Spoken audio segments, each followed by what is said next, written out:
Salut les Wargamers, c'est Heavy de French Web Show, votre chaîne de rapport de bataille vidéo et live peinture. Aujourd'hui je suis en compagnie de Père Castor pour la lecture et l'analyse d'un nouveau codex pour Warhammer 40 000, celui des Chaos Knights. Les amis, on est juste avant la présentation de ce nouveau codex pour Warhammer 40 000. On va vous prévenir puisque j'en profite du fait d'être avec Olivier, c'est-à-dire Père Castor, le capitaine de l'équipe de France de Warhammer 40 000. La France est actuellement championne du monde de Warhammer 40 000 depuis le mois d'août dernier. Les championnats du monde, ça sera cet été. Et là, on vous réserve un week-end de folie puisque le week-end du 20 juin en direct de Twitch, ça commencera le vendredi à 20h30. On vous a réservé un top 8, c'est-à-dire un tournoi à élimination directe qu'avec des joueurs de l'équipe de France pour amener un petit peu de compétitif mais de bonne humeur sur la chaîne, et ça sera donc 7 parties qui vont être jouées du vendredi soir au dimanche soir. On se retrouve donc pour vous présenter un gameplay assez atypique dans l'univers de Warhammer 40 000, celui des gros robots qui normalement sont partagés entre les Imperial Knights du côté de l'Imperium et des Chaos Knights du côté du Chaos. Aujourd'hui on va se focaliser sur ces gros robots qui ont prêté allégeance aux dieux sombres. C'est assez intéressant, faut savoir que quand l'armée était sortie à l'époque, il y a quelques éditions maintenant, on s'attendait à ne jouer que 3 à 4 énormes robots. Finalement la méta, c'est-à-dire ce qui était fort au moment T, dirigeait plutôt les joueurs à jouer 12-13 petits pour flood, c'est-à-dire noyer la table justement de robots moyens qui avaient un fort contrôle d'objectifs. Finalement, là, qu'est-ce que t'attendais et qu'est-ce que t'as eu avec ce nouveau Chaos Knight? Moi je m'attendais à un changement un peu de gameplay parce que c'était un peu répétitif de se dire en réalité ce qui est fort c'est de pouvoir avoir beaucoup d'OC qu'on va vomir sur les objectifs, traverser les murs parce que c'était une des caractéristiques du détachement index, et puis avoir un petit peu ce stat check quand on opposait à l'adversaire en disant si tu peux pas me tuer assez vite, si tu peux pas me gérer, je vais venir te contester, je vais venir te taper. C'était un peu scripté. Donc moi ce que je voulais c'est qu'on ait un peu plus de diversité, qu'on retrouve les gros parce que déjà les figurines sont incroyables, et puis on a envie de se dire tiens je sors mon énorme Heavy Walker. Il se trouve que d'ailleurs depuis le début de la V10, il y a eu des règles nouvelles qui ont permis à ces gros d'être beaucoup plus mobiles sur les tables. Excuse-moi, je vais illustrer tout ça. Il faut savoir que ce fameux mot-clé titanesque veut dire tout simplement que quand à partir du moment où vous allez mettre un doigt de pied sur une zone de terrain, donc ce fameux rectangle qui représente le champ de bataille, vous allez être vu, ce qui est normal, mais vous allez aussi voir là où pour tout le reste du monde, quand vous n'êtes pas titanesque, il faut que votre socle soit intégralement justement là-dedans. Ça fait que si on regarde les patrons de table, en anglais les layouts, on se rend compte assez facilement que dès qu'on met un doigt de pied sur les premières ruines, on voit pas tout le champ de bataille, mais en tout cas au moins les 75 premiers pourcents. Oui, surtout si vous avez des ruines plutôt petites, donc si vous jouez en table WTC, en fait vous mettez un orteil sur la ruine devant vous, vous voyez tout le centre de la table. Donc ça c'est très fort pour ces titanesques. A été rajouté la règle Heavy Walker, donc qui permet de traverser même les murs en prenant le risque d'être battle choqué, donc tout ça c'est maintenu. Donc on sent qu'ils ont essayé pendant déjà 2 ans de les faire revenir à la vie sans grand succès, à part pour les loyalistes. Là, honnêtement, on va voir que les gros reviennent. Yes, tout de suite, avant d'aller à la conclusion, qu'est-ce que tu peux nous dire à quoi va ressembler justement les listes d'armées? Est-ce qu'on peut faire des listes à 4 voire 5 gros? Est-ce qu'on va faire un mixte entre les deux? Est-ce que toute l'armée va être jouable? Qu'est-ce que tu peux nous dire aussi sur l'équilibrage interne et externe de cette armée? Alors, ce que j'aime bien dans la façon dont notre Game Workshop travaille aujourd'hui, c'est que ils ne détruisent plus. On est vraiment dans du power creep positif. Et donc, si vous aviez l'habitude de jouer avec 13 petits, il y a un détachement qui vous permet de continuer à les spammer et à les qualifier de battle line, donc de ligne. Et à contrario, si vous vous êtes lassé et que vous voulez jouer avec des gros, il y a aussi des détachements qui mettent à l'honneur les gros, et vous allez pouvoir en jouer jusqu'à 5 et les jouer de façon très efficace parce que on va voir qu'ils ont des reliques très intéressantes, de l'hypermobilité, de l'hyperdestruction, des trucs un peu tricky. Donc franchement, tout va être possible. Des hybrides de gros, 6 petits, du full petit ou du 5 gros, et franchement, ça fait plaisir. Pour maintenant présenter les règles d'armée, on va commencer par la règle de l'armée, ensuite on s'attaquera à toutes les fiches d'unité et on regardera ensuite comment est-ce qu'ils vont synergiser avec les détachements. Pour les personnes qui tombent sur cette vidéo puisqu'ils décident de prêter allégeance à l'univers de Warhammer 40 000 par ces fameux gros robots, on le disait tout à l'heure, vous aviez d'un côté ceux de l'Imperium, c'est-à-dire les Imperial Knights. Aujourd'hui on ne sait pas quand est-ce qu'ils vont sortir, ils restent donc à l'état d'index. Globalement leur gameplay marchait avec des aptitudes ce qu'on appelle de lige, c'est-à-dire la capacité des gros à buffer les petits. petits. Du côté des Chaos Knights, ça n'a rien à voir. On va fonctionner avec une aura d'effroi qui va donc montrer que sur le champ de bataille, ça va être corrompu à côté d'eux et donc tout simplement que les adversaires vont avoir peur et vont devoir faire des tests d'ébranlement. On va donc vous présenter la nouvelle règle qui est messager de l'effroi. Si votre faction d'armée est chevalier du chaos, alors quoi qu'il arrive que vous aurez comme aptitude d'effroi la terreur mortelle qui est une aura qui est qu'à 9 pouces justement de vos monstres, vous allez avoir -1 la caractéristique de commandement des figurines ennemis. Ça concerne tous les monstres, les petits et les gros pour le coup. Et ensuite, au round 1, 3 et 5, vous choisirez soit de jeter 2 dés et de vous référer au tableau qu'on affiche maintenant, soit d'en choisir un. Faut donc comprendre qu'au début de la partie, vous allez avoir une aura active. À partir du premier round, vous allez en avoir 2 à 3, round 3, 3 à 4 et round 5, 5 à 6. Pour maintenant vous les lire, comme je vous le disais, la première, c'est celle qui donne -1 commandement à 9 pouces, vous l'aurez quoi qu'il arrive. Ensuite, Désespoir, ça sera sur un jet de dés de 1 si vous décidez de jeter 2 dés pour pouvoir les sélectionner de façon aléatoire. Tant qu'une unité est à 9 pouces de cette figurine dégradée de 1, la caractéristique de commandement. Donc on aura de nouveau un -2 maintenant en commandement. On rappelle que les meilleurs commandements du jeu sont entre 5 et 6, et c'est la plupart du temps 6, que la moyenne des non-Space Marines c'est 7, ça veut dire qu'on passe 8, voire 9, hein. C'est quand même assez bourrin. Ensuite, comme troisième aura, on va avoir la ruine, qui sera donc au numéro 2. À chaque fois qu'une unité amissible, une unité qui est ébranlée, vous aurez +1 pour blesser au tir, au corps à corps. Ensuite, vous aurez les ténèbres, tout simplement le fait que si on vous tire dessus, soit l'unité est ébranlée, soit qu'elle est à plus de 18 pouces de vous, alors vous aurez un malus de -1 pour être touché. Ensuite, vous aurez le désarroi, qui est le fait que les unités ennemies à la phase de commandement devront faire des tests d'ébranlement, non pas s'ils sont en dessous de leur mi-force, mais dès qu'ils ont perdu au moins un point de vie ou un modèle, dépendamment si c'est une unité seule ou multi-bonhomme. Ensuite, on va avoir le désarroi si on fait 4 sur un dé, qui est tout simplement qu'à l'attaque d'ébranlement de la phase de commandement adverse, vos unités ennemies feront des tests à 9 pouces de vos robots seulement s'ils sont blessés et pas s'ils sont à leur mi-force. C'est énorme ce changement-là. C'est ce qu'on avait déjà connu du temps de l'index. Ensuite, en place 5, ça sera l'aura du délire, puisque dès que vous allez rater un test d'ébranlement et que vous êtes en dessous de votre mi-force, alors vous allez prendre des 3 blessures mortelles. Et enfin, le dernier, la domination, vous ajouterez 3 pouces à la portée de vos auras, passant donc de 9 à 12 pouces. Bon, déjà, moi j'aime beaucoup le mécanisme parce qu'on a la capacité désormais d'avoir des auras dès le début. Ça avait été un petit problème dans le game design de l'index qui avait été corrigé par une data slate. D'abord, on avait un enragé avec les auras qui arrivaient surtout au T3. C'est trop tard. Donc, ils en ont quand même donné un petit peu au début. Là, ils nous laissent le choix. Ils nous disent qu'il va y avoir 3 moissons de pouvoir, donc 3 niveaux d'enragé. Un au début de la bataille, un au milieu de la bataille et un au dernier tour. Et donc, ils nous laissent choisir un petit peu comment on va customiser en opportunité nos IK, soit en choisissant, soit en jetant des dés pour en avoir plus. Tel que c'est écrit pour l'instant, quand on fait des doubles ou qu'on jette des aptitudes qui ont déjà été générées, ça a l'air de ne pas les régénérer, ou en tout cas on n'a pas le droit de les relancer pour générer autre chose.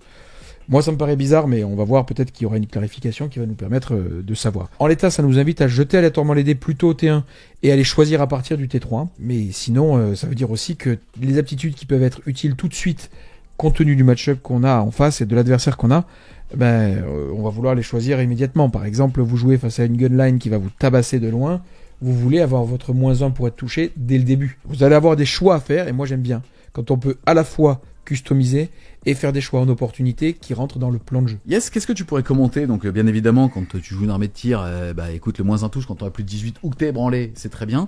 Moi qui ai joué RK au début de cette édition, finalement je me rends compte que l'effet qui marche toujours, c'est de faire des tests d'ébranlement quand la personne a perdu une figue ou un PV et pas est en dessous de sa mi-force. C'est vrai, c'est très fort, ça permet de se dire je blesse un peu tout le monde et à partir de maintenant ça va être un problème pour toi, tu vas devoir jeter des tests. Il sera en incertitude des primaires systématiquement. Absolument, ça veut dire aussi quand même qu'il faut être à 9 de lui. Donc, il faut quand même être proche. Ce que je trouve bien, c'est qu'on peut désormais stacker 2 auras de malus de morale. Et ça, en fonction de ce qu'on va avoir comme stratagème et comme aptitude, ça peut être très fort. Parce que -2 au moral, ça casse l'aléa. C'est-à-dire que vous êtes un Marines, vous avez l'habitude de faire des morales sur du 6. Mais là, vous faites du moral sur du 8. Ça veut dire que vous avez près de 65% de chance de rater votre test de morale. Alors que vous êtes un Marines. Vous êtes un Necron, je vous en parle même pas. Vous êtes un orc, je vous en parle même pas. En plus, on parle parfois de leadership test, parfois de battle shock test. Et donc, il y en a qui sont plus ou moins résilients au battle shock test. Donc, par exemple, le tyrannide qui est à portée de synapse, il jette 3 dés pour les tests d'ébranlement, alors qu'il ne jette que 2 dés pour les tests de commandement. Et donc, très vite, si on va sur des mécanismes de commandement, on peut le faire échouer parce qu'il a un commandement de blatte. Donc nul. Voilà. Donc ça, c'est quand même intéressant de pouvoir stacker les deux. Donc ça, c'est le premier mécanisme qui, moi, m'excite quand je lis ça. Le deuxième, c'est la résistance au tir. Souvent, quand on est un robot, on est visible et on va prendre des tirs avant d'avoir été efficace. Là, -1 pour être touché sur toute l'armée. Franchement, on respire. Deuxièmement, tu l'as dit, le fait de déclencher des tests d'ébranlement à la chaîne sur la base de simples petites blessures, surtout qu'on a l'habitude d'avoir des tirs sans ligne de vue qui peuvent générer des blessures un peu de partout, plein de petites activations d'armes qui vont aller blesser et amoindrir l'adversaire. On est vraiment dans un gameplay en plus de ça hyper lore, accurate, c'est-à-dire voilà, boum, je te blesse un peu, maintenant tu es effrayé, je m'occupe pas de toi, je vais tuer ton pote. Ça, c'est vraiment très fort. Ce qui me paraît moins fort, immédiatement, c'est les tests qui permettent de générer des blessures mortelles. Ça me paraît un peu situationnel. Jusqu'à présent, c'était des stratagèmes, et ça, à la rigueur, c'était utile. Ah, tu rates ton Battle Shock test, je paye un PC, tu prends des mortels, et je me soigne. Là, personne va se mettre à porter d'effroi dans le doute ou dans l'idée que peut-être celui-ci va rater son Battle Shock test et prendre des 3 mortels parce qu'il est à moins de la mi-vie. Non, franchement, à Warhammer 40 000, si vous avez laissé une unité à moins de la mi-vie, c'est que vous l'avez raté. Voilà. Donc soit vous l'avez un peu abîmé pour déclencher des Battle Shock tests, soit vous l'avez pété, soit vous êtes raté. Voilà. Et quand vous êtes raté, vous avez ça, c'est pas un plan B suffisant. Yes, au niveau des 2 autres règles, c'est affrelable le fait que les Chaos Knights sont prenables en alliés. À partir du moment où l'intégralité de votre armée a le mot-clé chaos, alors vous allez pouvoir prendre soit un titanesque, soit 3 dogs. Je te reposerai la question quand on aura regardé les différentes datasheets. Et enfin, tu as commencé à nous en parler tout à l'heure, c'est la règle marcheur super lourd, qui est que de toute façon, vous pouvez lors de vos déplacements passer à portée d'engagement de toute unité ennemie et amie, mais finir ce mouvement en dehors justement de cette portée d'engagement, et donc traverser l'intégralité des murs, jeter un dé, et sur un 1, être ébranlé. Je rappelle qu'avant, c'était un stratagème des Chaos Knights qui faisait justement leur vrai ADN versus celui des Imperial Knights. Oui. Là, c'est très très bien que tout le monde l'ait en plus, quoi. Oui. Alors, ça sera que les gros marcheurs, mais oui, ça permet, notamment pour les joueurs européens qui font du WTC, de pouvoir planquer leurs gros IK derrière des gros murs et les traverser comme s'ils n'existaient pas. On va maintenant vous présenter ensemble les fiches d'unités. Vous allez voir qu'elles vont être divisées en 3 parties. Je vais faire le pendant aussi du côté de l'Imperium. Vous allez donc retrouver la classe Armigère du côté de l'Imperium et la classe Chien, la classe Dog du côté des Chaos Knights. Ce sont les plus petits, ça ressemble un petit peu à un Dreadnought, c'est aux alentours de 150 points pour globalement 14 points de vie, endurance 9. Ensuite, en intermédiaire, comme celui-ci, vous allez retrouver la classe Turpide qui correspond à la classe Questoris du côté de l'Imperium où on a perdu 1 point d'endurance. Maintenant on est à 11 points d'endurance pour 26 points de vie, et derrière vous allez retrouver les plus gros, la classe du Tyran pour les Chaos Knights qui elle est restée endurance 12 pour 28 points de vie et qui s'appelle les classes Dominus du côté de l'Imperium. On va donc commencer par le seul Tyran du côté du chaos avec le chevalier Tyran. Il est pour l'instant à 435 points. On est donc sur un mouvement de 8, un châssis endurance 12 de 28 PV, comme avant, sauvegarde à 3, invulnérable à 5 uniquement au tir, un commandement à 6 et 10 de contrôle d'objectif. Celui-ci va avoir 2 aptitudes, une qui est le bastion de corruption qui permet en fait tout simplement, ou qui ne permet pas en tout cas aux figurines ennemies d'être placé des renforts à 12 pouces de lui, et l'égide infernale qui est les dogs, donc les petits à côté de lui, bénéficieront toujours du couvert. Et aussi le fait que lui empêche les arrivées en renfort stratégique à 12 pouces de lui. Ensuite, 2 façons de l'équiper, soit avec 2 grosses armes à distance, avec notamment le lance volcano sulfure qui va faire des 3 tirs, déflagration de force 20, PA-5, dégâts D6 plus 8, et d'un décimateur à ectoplasme qui, on ne parle que surchargé ici, va faire D6 plus 3 tirs de force 9, PA-4, dégâts flat 3. Ensuite, si on décide, on va retirer ces 2 armes et lui mettre un harpon qui va faire D3 tirs de force 24, PA-6, dégâts 12, et un énorme lance-flamme qui va faire 3 D6 touches de force 8, PA-1, dégâts 2. C'est pas mal parce qu'en fait, quand tu tires à l'arme blast dans un escadron de véhicules, tu peux one-tap chacun des modèles, tu vois, D6 plus 8.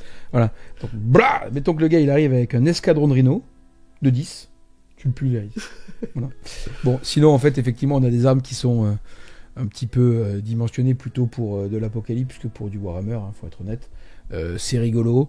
Je retiens comme raisonnement global que l'on va avoir pour toute l'armée, c'est qu'on a augmenté le nombre de points de vie et baissé l'endurance de nos marcheurs.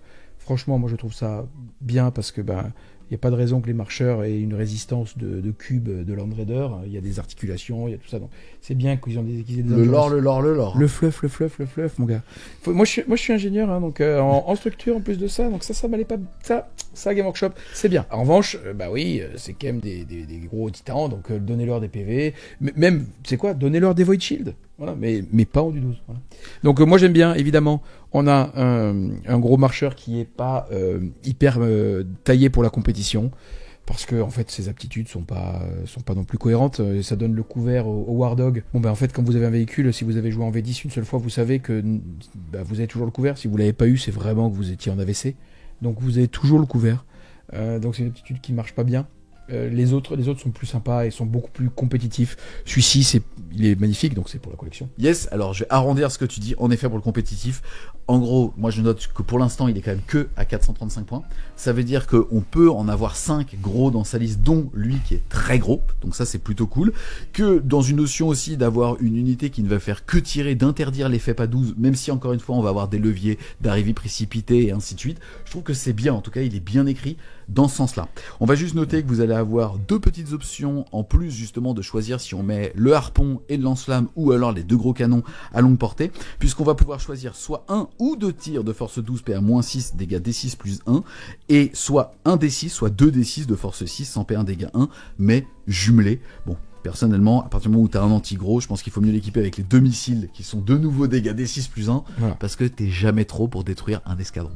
Voilà. Non mais c'est bien, parce que du coup, là, je viens de penser à une cible sur laquelle ça marche, c'est les Old One Eye et Carnifex. Tu tires sur ça, boum, un Carnifex.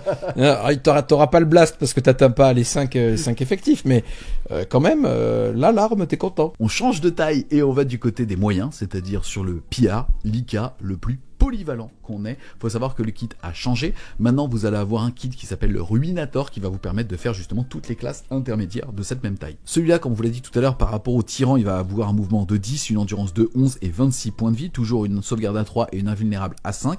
OC 10, il va avoir 2 aptitudes. La première, c'est qu'à 9 pouces de lui, les petits dogs vont avoir plus 1 leurs caractéristiques de commandement et un contrôle d'objectif aussi de plus 1. Faut savoir, comme tu nous disais tout à l'heure, que les petits, c'est-à-dire les dogs, ont eu moins 2 à leur contrôle d'objectif, c'est-à-dire qu'avant ils étaient au C8, ils sont passés au C6. Vous verrez tout à l'heure, il y a un détachement qui permet justement de les remettre en ligne pour les booster un petit peu. Le fait est que grâce à ce gros monsieur, vous passerez au C7. Et ensuite, deuxième aptitude, c'est haine bouillonnante. À chaque fois qu'une unité est choisie pour tirer ou combattre, vous pouvez relancer un jet de touche ou un jet de blessure quand vous allez résoudre vos attaques. C'est donc par activation. Ensuite, la manière dont vous allez l'équiper, là pour le coup, c'est quasiment ce que vous voulez. En gros, considérez que vous avez 2 bras et que par bras, vous allez mettre soit un canon thermique, soit un canon Gatling, soit un obusier. Donc, vous pouvez très bien doubler ces armes-là et arriver à des choses assez rigolotes, notamment lui, c'est ce qu'on avait l'habitude de voir comme saturation au début de la 10e édition. Certes, il n'y a pas beaucoup de pénétration d'armure, vous avez quand même la possibilité, à courte portée, d'avoir 4d6 plus 12 de force 10 PA-15, 1 dégâts 3. Oui, ça, c'est un arracheur de torse, le bordel. Évidemment, on avait pas mal l'habitude de le voir effectivement en double battle canon, parce que c'est assez souple. Les véhicules, ils font la gueule, parce que les dommages 3, force 10, quand on a ce nombre-là, à l'aide, et puis les élites faisaient la gueule, parce que pareil, même si t'as une bonne save, au bout d'un moment, tu fais des as. Hein. Là, t'as dit ça, mais t'as oublié le blast.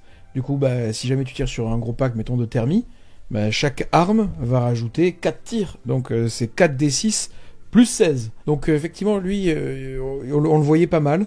Effectivement, j'imagine plutôt que ce sera dans cette version-là qu'on le verra, plutôt que dans une double Meltagun, parce que, 4 tirs, ça peut quand même... même si tu bénéficies mieux de ta reroll, qui est dans la datasheet, franchement, quand tu as 500 points, ça peut pas faire 4 tirs, quoi. De base, il était livré avec des armes de corps à corps. Je viens de vous expliquer que vous allez pouvoir l'équiper comme vous voulez. Globalement, il va surtout falloir regarder les aptitudes. Là, vous allez avoir une reroll à chaque fois. Et si jamais vous voulez vous diriger vers le corps à corps ou vers de l'hybride, vous allez avoir d'autres datasheets. Oui. Ensuite, on va passer sur le deuxième, le chevalier abominable, c'est-à-dire l'ancien personnage sorcier. Il est toujours sorcier. Là, il va être à 405 points. Donc, il n'est même pas très très cher. Pareil, mouvement de 10, endurance 11, 26 PV, 3+, 5+. Lui, il va avoir comme aptitude le vortex de terreur, ce qui fait que à début de votre phase de tir, vous allez choisir une unité visible à 24 pouces et lui forcer un test d'ébranlement, c'est donc très très bon. Et aussi Tempête Warp, à la fin de votre phase de mouvement, vous allez jeter un D6 pour chaque unité à 9 pouces de lui, qui ne soit pas forcément visible. Et sur un 3+, vous ferez D3 blessures mortelles. Ensuite, lui, il va être équipé avec un crémateur Volkit. Il va donc faire 12 tirs de force 12, 100 PA, dégâts 3, mais blessures dévastatrices. Et en plus de ça, au corps à corps, il va avoir un espèce de fléau qui va faire 9 patates de force 10, PA-2, dégâts flap 3. Et il va avoir une affremasse, puisque il va se jeter au corps à corps pour faire 3 attaques en plus, force 8, PA-1, dégâts 2. Qu'est-ce que tu penses de ce petit mec ? Bah, franchement, moi je le trouve cool. Déjà, la figurine est incroyable. Donc, moi je regrette qu'on l'ait pas vu plus souvent sur table. L'électro Scourge, on a oublié de dire que c'était touche soutenue. Donc, ça fait quand même 9 attaques qui vont toucher à l'équivalent de plus, en fait. Donc, c'est PA-2, dommage 3. Donc, ça rigole pas. Puis, ce prout magique, il est incroyable. Ouais. Le fait de faire des 3 mortels sur du 3+, sans ligne de vue, c'est très très fort. 9 pouces. Alors, on rappelle qu'on peut traverser les murs. Donc, on y va tout droit. On bouge de 10. Si on s'apprête à ne pas charger ou à ne pas tirer, parce que le Volkit est intéressant, mais il est pas stable. C'est-à-dire que 12 tirs qui vont toucher à 3, 8 touches. Derrière, vous êtes force 12, vous allez bien blesser. Vous n'avez pas de PA. Donc, aussi bien vous faites 2 morts dans un pack de Marines, ou aussi bien vous en faites 0, aussi bien vous en faites 5. Donc, ça, c'est pas ouf. Et peut-être vous allez, par contre, advance pour pouvoir jeter un maximum de dés et mettre tout le monde à portée de votre prout magique. Franchement, il y a des armées qui vont pas trouver ça drôle. Donc, et puis derrière, ça synergise tellement fort avec l'aura dont tu viens de parler. Boum, prout magique à 9 pouces, et à partir de maintenant, tout le monde autour de lui, ou ceux qui ont raté pour lequel vous avez fait un 3+, va passer un Battle Shock test à -1, voire -2. C'est chiant, hein. Et puis ce petit regard un peu, la tac gros yeux de Pokémon, là, genre à 24 pas, boum, toi, Battle Shock test. On rappelle encore une fois qu'il y a toujours tous ces malus. Ça peut permettre d'éteindre les mécanismes d'attrition de l'adversaire, les mécanismes de résistance de l'adversaire, une Armor of Contempt, n'importe quoi de ce type-là, un Lone-Up, ou des choses comme ça, non, toi tu le fais pas, ou ça peut permettre d'éteindre l'objectif contrôle sur l'objectif, parce que vous vous apprêtez à juste envoyer une petite merde, faire une contestation, faire un Secure No Man's Land. Je le trouve très bien. J'en mettrai pas, encore même pas, ça se trouve, imaginez vous en avez 3, et vous faites des proutes magiques avec tout le monde. Alors, en face, c'est le vent divin. Hein. Pour clôturer sur l'abominable, en fait, il faut vraiment se rendre compte que quand on dit faire des tests d'ébranlement, en général, ça fait rire. Sauf que quand vous les prenez et que vous en faites 2 à 3 par tour, vous vous rendez compte qu'à chaque fois, quand vous avez 40-50% de chances de les rater, ça se rate. Et en réalité, là, on rappelle aussi que parmi les auras, vous allez pouvoir faire soit des tests à -1, voire -2 en perma à 9 pouces, soit prendre des 3 blessures mortelles si vous ratez un test d'ébranlement, soit, quoi qu'il arrive, entre guillemets, au moment où vous allez voir qui contrôle les primaires, dès que vous allez perdre un PV sur une figurine seule, soit un modèle sur une escouade, devoir faire ces fameux tests d'ébranlement. Et en fait, c'est marrant comme le moral à Warhammer 40 000, tu ne le sens pas ou t'as l'air de dire ouais c'est ok, et en fait quand tu le prends dans le cul, tu te rends compte en fait l'impact, c'est l'ombre dans le warp des tyrannies, tu te rends pas compte qu'en réalité non, parce que tu perds des games, parce que tu rates tes tests de KO. C'est clutch. Alors au début de la version, c'était pas clutch parce qu'ils avaient mal géré le dimensionnement des tests, et donc il y avait pas assez de malus au moral. Donc tout le monde était entre 6 et 8, et tout le monde réussissait plus ou moins son moral. Là, comme il y a beaucoup de malus, c'est plus du tout la même limonade. Et puis encore une fois, moi je suis pas un spécialiste du gameplay RK, mais je m'imagine avoir 3 machines comme ça, en du 11, 26 PV, un vu à 5 au tir, qui s'approchent de moi quand moi j'ai essayé de push, et qui me disent maintenant, à partir de maintenant, tout ce qui survit, si tu en laisses survivre, ça sera des mortels dans toutes tes lignes, x3. x2 peut-être parce que il y en a un qui va mourir. Franchement, ça peut vraiment faire fondre l'armée adverse. Moi, j'ai souvenir du mécanisme identique du Ctan Nightbringer, qui est moins fort parce qu'il est Nick trop fort. Très bien. Il est à la fin de la phase de corps à corps, c'est sur un 4+, je crois, et il fait des 3 mortels dans un périmètre plus faible. Là, c'est sur un 3+, c'est dès la phase de mouvement. Franchement, j'aime bien. L'abominant, j'ai envie de le voir. Yes, et quoi qu'il arrive, on le synergera aussi potentiellement avec des petits qui vont partir comme des missiles tout droit, justement aussi pour provoquer cette aura à -1, pour dire, écoute, moi, à ta phase de tir, je vois à 24, t'es à 9 d'un petit, résultat, tu peux te faire un test à -1, voire -2, et finalement prendre des 3 blessures mortelles si tu rates ton test d'ébranlement, grâce au petit qui aura justement choisi cette fameuse aura. Et puis là, on n'a pas pensé à tout, parce que c'est que le début, mais je rappelle qu'ils peuvent être joués en allié. Et il y a certainement des codex du chaos qui vont être ravis de pouvoir organiser cette pluie là de vent de peste ou c'est pas de la peste pour le coup, c'est du warp, donc c'est vraiment un prout warp. Et donc se dire tiens, je bouge de 10 plus advance, je génère un prout warp dans une bulle d'à peu près 20 pouces de diamètre. Tout ça, ça prend des mortels. Et derrière, j'ai des mecs qui sont un peu cripple de partout. Je suis pas spécialiste, peut-être y a-t-il des Zika ou des démons qui jouent beaucoup là-dessus. Imagine que ça peut jouer, je sais pas moi, avec un démon de Nurgle qui va aussi abuser de ces battle shock tests. Du SMC aussi qui provoquent des tests d'ébranlement et ainsi de suite pour le désengagement. Exactement. Encore une fois, le Grotmus de Nurgle qui fait des milliers de battle shock tests de partout, qui peut aussi en déclencher du coup avec lui. Je rappelle aussi qu'il a un petit flûtiste qui, dès qu'on en rate un, hop, un modèle dans la manette. On n'en est qu'au début de l'observation des interactions, mais en tout cas celui-ci, ces deux pouvoirs spéciaux, il donne envie de chercher ce que ça peut faire lorsqu'on le plonge en allié avec les potes. Yes, on continue et on découvre le nouvel ICAV justement de cette édition, le Chevalier Ruineur, le Ruinator, qui est aussi justement sur la boîte du nouveau kit qui permet de tous les faire, l'Abominable compris. Maintenant c'est un kit qui vous permet de tous les faire. C'est une putain de pépite. Oui. C'est le moins cher aussi. Il est à 375 points pour l'instant. Il a le même profil au niveau de son endurance. Il va avoir deux aptitudes. Le premier, c'est la destruction méthodique, puisqu'au début du premier round de bataille, vous allez choisir une cible, une proie pour lui. Vous allez contre lui relancer tous les jets de blessures. Une fois que cette cible est détruite, vous allez pouvoir en choisir une nouvelle. Et en deuxième aptitude, c'est tueur à portée courte, puisque les petits dogs qui sera à 9 pouces de lui vont avoir un bonus de +1 à la pénétration d'armure s'ils ciblent la cible la plus proche éligible. Lui, il va être équipé au tir avec un énorme lance-flamme qui va donc faire 2d6 touches à 18 pouces de force 8, perd -1, dégâts 2, et aussi des petits missiles tétons qu'il a juste ici, qui va à 36 pouces faire 2d6 tirs de force 8, perd -2, dégâts 2. Au corps à corps, il a une foreuse qui va lui permettre soit de faire 4 attaques, certes qui vont toucher que sur du 3, mais de force 14, perd -3, dégâts 6, et anti-monstre et anti-véhicule 2+, donc certes il touche à 3, mais quand même. Et alors, sinon, il va pouvoir choisir un balayage pour faire 10 patates de force 9, PA-2, dégâts 2. Écoute, moi je le trouve dingue parce que d'une part, il choisit une unité et il la doom. Ça va être reroll des blesses, tir et corps à corps. Et puis surtout, si jamais elle vient à mourir, donc on choisit celle qui est la plus proche, en fait, celle qui va être engagée en premier. On n'a pas besoin de se faire donner au cerveau, est-ce que je choisis une grosse cible ou pas? Non, tu choisis la première que ton adversaire va t'envoyer, tu la pètes, et puis ensuite tu choisis la deuxième, et puis tu choisis la troisième, il n'y a pas de problème. Et puis tu peux aussi avoir plusieurs Ruinators, comme ça, du coup, tu vas pouvoir choisir des cibles un peu partout dans l'armée de ton adversaire, et activer tes Ruinators en fonction des cibles qui se sont présentées. Donc ça, c'est vraiment fort, relancer les blesses, ça permet de fiabiliser énormément, donc ça augmente l'attrition pour tout ce qui est endurance plus élevée, donc endurance 9 et plus, au tir, et ça fiabilise, ça resserre la gaussienne, donc de répartition des événements, si vous avez des endurances inférieures à 8, donc ça le rend extrêmement fiable, j'adore. Le flammeur, vous jetez pas de jet de tir, donc encore une fois un peu plus fiable. Je rappelle quand même que c'est un titanesque, donc pas d'Overwatch. C'est un peu triste, mais pas d'Overwatch pour le Ruinator.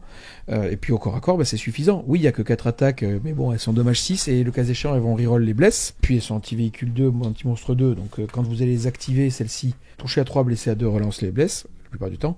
Et puis de toute façon, vous avez vos 10 attaques en sweep, c'est largement suffisant pour se faire respecter au corps à corps. On n'a pas envie de charger ce mec-là juste pour le bump, qu'il puisse pas aller ailleurs. Non, prendre 10 patates, 9 moins 2, 2. Donc, il est incroyable. Et puis en plus de ça, il augmente l'aptitude, la puissance des petits dogs autour. Donc ça aussi, on aime beaucoup. Les unités qui sont autonomes dans leur attrition, et celles qui, en plus de ça, permettent d'être une sorte de clé de voûte de votre armée. Si vous avez décidé de rétablir... Alors, ça sent pas très bon, spoiler, pour les War Dog brigands, ça ressemble à une aptitude qu'ils avaient in-build, qui se retrouve en aura externalisée. Probable, donc quand on lit ça on se dit c'est bien, mais ça ressemble à un truc qui est sorti des brigands. Yes, on enchaîne ensuite avec le Chevalier Profanateur. C'est le deuxième moins cher puisqu'il est à 390. Lui on peut quasiment pas le customiser. De base il va avoir comme aptitude cruauté obsessionnelle qui fait qu'il va avoir blessure dévastatrice au tir contre les monstres et les véhicules, et il va donner au dog à 9 pouces de lui une relance des 1 à la touche au tir. Ensuite, lui, il est quoi qu'il arrive en termes de justement d'arsenal équipé avec un destructeur laser qui va faire 3 tirs de force 18, PA-4, dégâts D6 plus 3. Et au corps à corps, on va choisir entre soit la tronçonneuse, soit la griffe. Qu'est-ce que tu préfères toi? Moi, je préfère la griffe. Parce que avoir 8 attaques, dommage 3, je trouve ça beaucoup plus fiable. Je trouve qu'avoir les 4 attaques sur les grosses cibles, ça sera rarement utile. Et quand ça sera utile, ça sera suffisant. En gros, ça va être utile contre des véhicules qui n'ont pas d'invue, où vous avez le PC pour fiabiliser une relance de touche, et donc vous vous sentez à l'aise. Boum, on met les 4 attaques, une cible, on la découpe. Mais sinon, même un véhicule, 8 attaques, 10 moins de 3, on est content, donc je préfère ça. Dommage 2, c'est un peu faible dans la méta. C'est vrai que la PA supplémentaire est intéressante, mais dans la méta actuellement, on le voit, les Space Wolves ont perdu leur Armor of Contempt, donc quelque part on se retrouve à avoir une méta qui nerfe moins la PA adverse, et donc il y a moins besoin de PA de base. Là où c'est aussi, Overall a été nerf, donc voilà. Je préfère la griffe. Après, je suis pas un très grand fan de cette datasheet là, parce qu'elle ne permet pas une grande souplesse tactique. Tu n'as que 3 tirs d'anti-char extrêmement efficaces. Mais bon, après, tu coûtes trop cher pour avoir 3 tirs. On en reparlera tout à l'heure quand on aura vu tous les gros. On continue avec le chevalier saccageur. Lui, il est à 400 points. C'est celui qui est destiné au corps à corps, puisqu'il va avoir la règle blessure dévastatrice en mêlée s'il a chargé. Et il va permettre de donner la relance D1 au dog à 9 pouces de lui, mais que au corps à corps. Donc on est vraiment au-dessus de la version tir. Lui, c'est la version corps à corps, et il est équipé aussi bien avec la tronçonneuse qu'avec la griffe. Et avant de te laisser parler, on va juste noter que lui, il court plus vite, puisqu'il bouge de 12. Oui, il court plus vite, mais je trouve dommage qu'un I4 corps à corps ne se voit pas affublé d'une invulnérable tir et corps à corps. Tout depuis le début, tous n'ont qu'une invulnérable au tir, ce qui est justifiable pour les autres, mais celui-ci là, il vient à la cogne quand même, et donc on n'a quand même pas spécialement envie de se faire découper en rondelles par des trucs qui vont avoir 4 de pénétration d'armure, et ça c'est une petite faiblesse. On verra si on en a avec des invulnérables de corps à corps chez les marcheurs Forge World, s'ils sont maintenus. Yes, on passe maintenant du côté des dogs, c'est-à-dire des petits. On va découvrir ensemble le dog chasseur qui lui est à 150 points. Vous le voyez, il est passé à mouvement de 12, endurance 9, 14 points de vie, commandement à 7 et 6 de contrôle d'objectif, 3 plus de sauvegarde, 5 plus invulnérable uniquement au tir. Il va avoir comme règle chasseur, c'est-à-dire que lui peut relancer les blessures contre les monstres ou les véhicules, et il va être équipé avec d'un côté, alors du côté de l'Imperium, on même pensé que c'est une lance thermale. Ici, ça va être un lance souffre de démon qui va faire 2 tirs de force 12, PA-4 dégâts D6 avec fusion 4. Et au corps à corps, il va avoir une tronçonneuse Reaper qui va lui permettre soit de faire 4 attaques de force 10 3-3, soit 8 attaques de force 8 2-1. Pas grand chose à dire que d'observer qu'ils ont aussi perdu un point d'endu et gagné 2 points de vie, ce que je trouve très bien, parce que ça leur permet d'avoir plus de durabilité avec ces 14 points de vie. On ne peut pas juste les tomber en 2 coups de lascan, c'est beaucoup plus dur de les one-tap avec 2 coups de lascan qui passent à travers l'invue.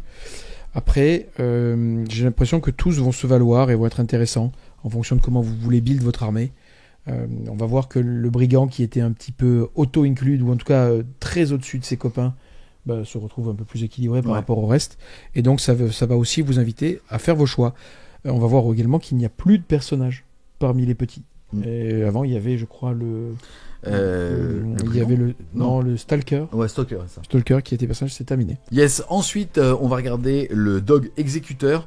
Lui, il est à 150 points. Il va avoir comme règle le fait que s'il tire sur une unité qui est en dessous de sa mi-force, alors il va avoir plus 1 pour toucher. Et s'il détruit une unité, alors ceux à 3 pouces de cette unité vont devoir faire un test d'ébranlement. De base, il va être équipé avec 2 autocanons. Il va donc faire 8 tirs de force 9, PA-1 dégâts flat 3. On n'est pas habitué à ces aptitudes-là de leur côté. On les a très peu vues, en fait, même pas du tout vues. En fait, ça, c'est pour savoir, les deux qu'on vient de vous dire, le chasseur et l'exécuteur, ce sont les 2 seuls que vous avez du côté de l'Imperium. Donc en général, quand on jouait RK, on n'allait pas chercher cela. Voilà. Donc c'est pas compliqué, on les a pas vus. Donc moi, je suis même incapable de vous dire si c'est bien les mêmes aptitudes qu'avant. Parce que je ne les ai jamais vus. Le profil d'arme est intéressant. Le problème, c'est que c'est une PA un peu faible qui n'ignore pas le cover. Donc on va voir ensuite dans les détachements si on est en mesure de booster un petit peu ces aptitudes-là ou d'ignorer le cover à un moment donné. Sans quoi, 9 moins 1-3 risque d'être un peu léger sur des saves de Marines-like, et il y en a beaucoup. Ensuite, on redécouvre le dog Brigand. Alors, il a énormément baissé en points, c'est normal parce qu'il a été énormément nerf. Il est aujourd'hui à 145 points, il bouge de 12, même profil au niveau de son tanking. Lui, il va avoir la règle ignore couvert quand il cible les unités qui sont à portée d'un pion objectif, et il va avoir un canon rotatif qui va lui permettre 12 tirs de force 6 moins 1, et une lance thermale, c'est-à-dire un canon souffle qui va faire 2 tirs de force 12, PA-4 dégâts des 6 à 18 pouces en fusion 4. Et tout touche à 3, où avant il touchait à 2. Ça veut dire moins bon allié, mais ça veut aussi dire beaucoup moins cher. Donc pour le brigand, écoute, c'est normal effectivement qu'il ait perdu des points parce qu'il est sacrément nerfé. D'abord l'arme, on en a parlé tout à l'heure sur le chasseur, mais ensuite il ne touche plus sur du 2. Il retrouve un ignore cover, mais c'est vraiment un peu c'est un peu la poire pour la soif, parce qu'avant il avait plusieurs à la PA quand il tirait sur la cible la plus proche. Donc bon, c'est sûr que vous vous dites, si jamais je le mets à côté du Ruinator, et ben du coup, désormais, en alignant tout, il a plus de PA, puisqu'il ignore cover. Mais à la fin, ça ne le fait pas. Donc toujours une très bonne datasheet, parce que beaucoup de tirs, parce que au C6, ça fonctionne. Certainement que en flanc, en escorte d'un Ruinator, ça le fait aussi très bien. Par contre, il faudra jouer ces Melta différemment, parce qu'ils ont une fiabilité qui n'est possible qu'à 9 pas. Et il bouge de 12, donc en réalité en projection à 21. Alors pour clôturer quand même sur le chasseur, on a un nerf de l'arme que l'on va revoir sur tous les petits, qui est la Thermal Spear, ou en tout cas la lance de démon, souffle de démon qu'on connaissait, qui tirait à 24. Maintenant elle tire à 18. C'est vraiment un nerf important, parce que ça veut dire que votre Melta range est à 9. Ça veut dire aussi que vous ne pouvez pas arriver de réserve et être à portée de Melta, ce qui était big avant. On les jouait en réserve, beaucoup ces mecs-là, pour pouvoir dire, bah tiens, t'as mis un véhicule devant ? Bah, il n'y a plus de véhicule. En gros, on passait à dégâts D6 plus 4, là où on sera en D6 D6. Hein. Ouais, D6 plus 4, le véhicule meurt, D6 D6, il meurt pas. Parce que ça veut dire qu'il faut faire deux touches de blessure et double 6.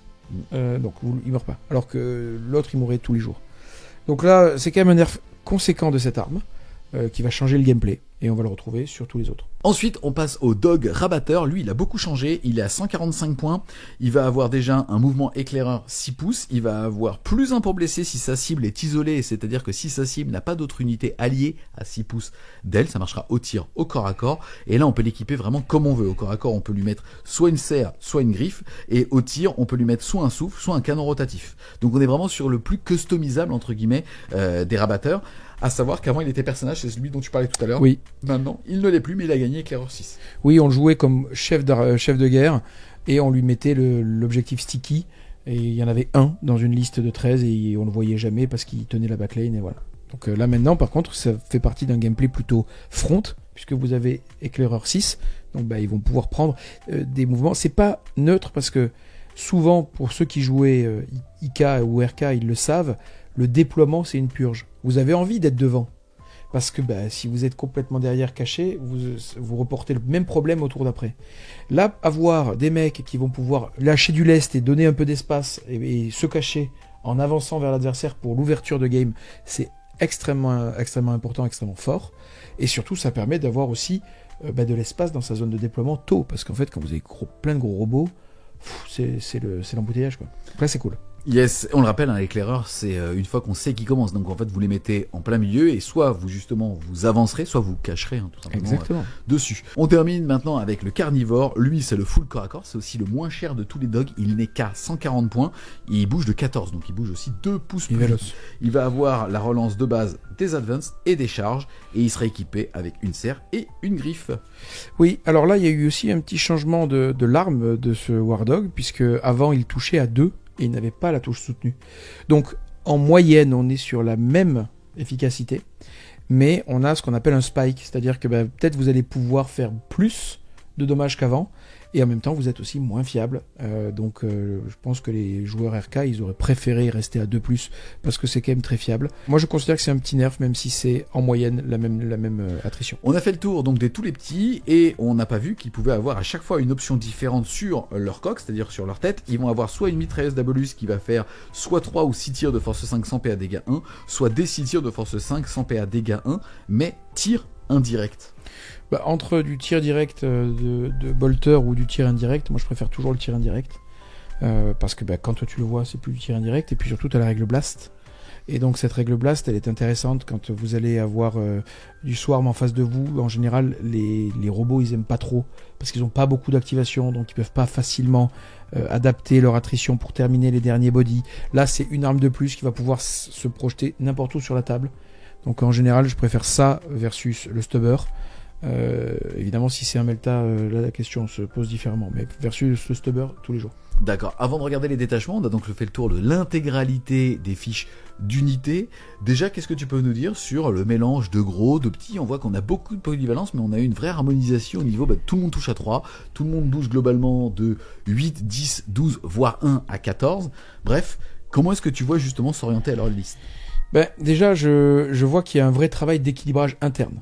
Du codex, c'est-à-dire qu'on n'a plus pour aucune raison un brigand qui touche à 2+, et qui a l'air d'être beaucoup plus efficace en dommage qu'un gros, et qui en plus de ça a plus d'OC qu'un gros rapporté à ses points. Donc on n'a plus ça. On n'a plus un brigand qui écrase d'ailleurs aussi la totalité, brigand plus carnivore, qui écrasait le débat sur les autres dogs. Là on va se poser des questions. Est-ce qu'on veut... franchement, la règle Scout 6 nous fait poser des questions sur les petits. Et puis on n'a plus non plus des gros qui puent des pieds, quoi. On a des gros qui sont intéressants. Le Ruinator, il est intéressant. On va voir à la fin à quel prix il atterrit. Mais on a aussi l'Abominant qui a moins de puissance brute et demande d'aller quand même beaucoup plus proche de l'adversaire. Donc sans un but, tout ça, on en a parlé. On peut se faire gifler assez vite. Hein. C'est beaucoup de points et quand on les perd, on est énervé. Mais qui donne quand même une approche différente et des gameplays différents. Donc on se dit, on a une richesse de datasheet. Maintenant, il faut lire les détachements et regarder ce qu'on peut en faire, mais ça me paraît déjà beaucoup plus intéressant que ce qui avait été fait en index. Donc, quoi qu'il arrive, toi, tu préfères avoir perdu entre 30 à 140 points et pouvoir en rajouter un, quitte à avoir été nerf, en ayant perdu un point d'endu et ainsi de suite. Alors, moi, je préfère en avoir plus, parce que le mouvement, c'est la clé, et quand on en a plus, on a plus d'emprise sur la carte. Je préfère également avoir des gros qui ont une vraie valeur et une vraie interaction, un vrai rôle tactique, pas forcément de buff des petits, parce que c'est quand on a aussi peu d'unités, c'est un peu le piège à con dans le game design. On se dit il y en a qui vont buffer les petits. Et oui, mais si tu les buffes, ça veut dire qu'ils doivent jouer à côté. S'ils doivent jouer à côté, ils vont être visibles. Ça marche pas en tactique. Donc ils s'en sont assez bien sortis avec les impérialistes et les loyaux dans l'index, avec ces liges qui s'attribuent loin sans voir, pourquoi pas. Mais des auras de 6 pouces autour de gros, moi je n'y crois pas. Donc il vaut mieux avoir des choses qui ont des rôles tactiques propres. Donc on l'a vu, l'Abominant qui fait son prout de warp, qui va venir vous faire chier, qui va traverser les murs.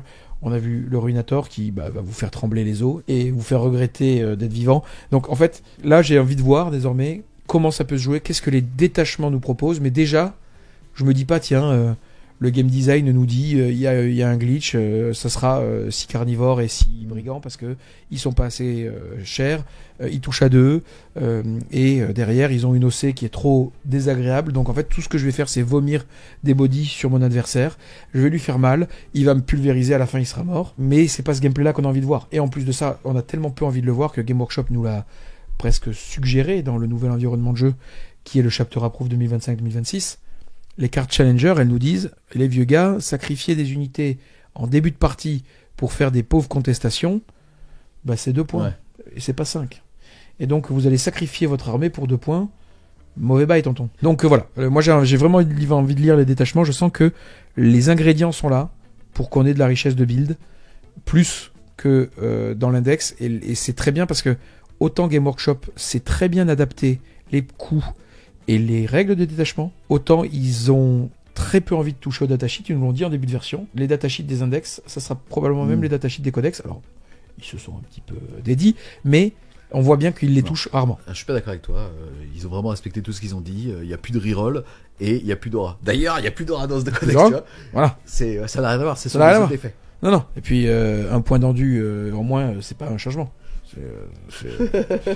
Ça n'a rien à voir, ok? On va maintenant rentrer dans le dur de ce livre d'armée avec les détachements. Le premier va être lance Traitoris. Vous allez voir, c'est que des lances. Celui-là, c'est le Traitoris. Vous allez avoir comme règle parangon de terreur. Au début du premier round de bataille, après avoir choisi une ou plusieurs aptitudes de l'effroi, vous allez pouvoir en choisir une supplémentaire. Eh ben écoute, c'est fort et ça vous permet surtout de faire des choix en même temps que de maximiser votre pool d'aptitudes de terreur. Donc typiquement, tour 1, même si vous avez en face de vous la gunline de vos grands morts et que vous avez besoin du -1 pour être touché, mais vous allez quand même jeter les 2 dés pour générer aléatoirement vos aptitudes, et vous allez en avoir, et vous allez prendre ensuite en choisissant le -1 pour être touché.